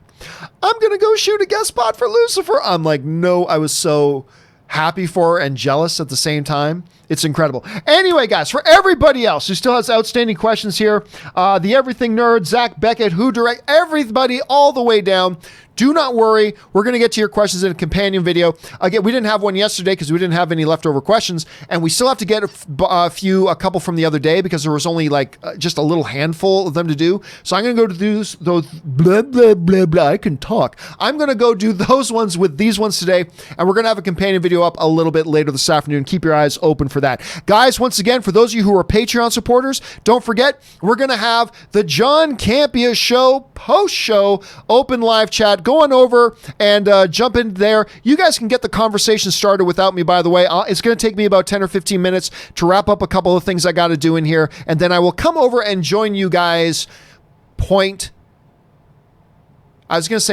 haste. I should have said post haste. What the hell is point haste? What was I going to say? Point break? Anyway. I'll join you guys there shortly. All right, guys, don't forget the John Campea Show returns again tomorrow. Me and Robert Meyer Burnett will be here to usher you into the weekend on a Good Friday tomorrow. So make sure you come and join me and Robert for that. Guys, thank all of you for being here today, being a part of the community. Thank those of you who sent in questions. Number one, because you gave us great fun things to talk about. But number two, you supported the channel along the way while you were doing that. And for that, me, Chris, Aaron, and Robert, Ray, Jonathan, we all thank you for supporting the channel on that level.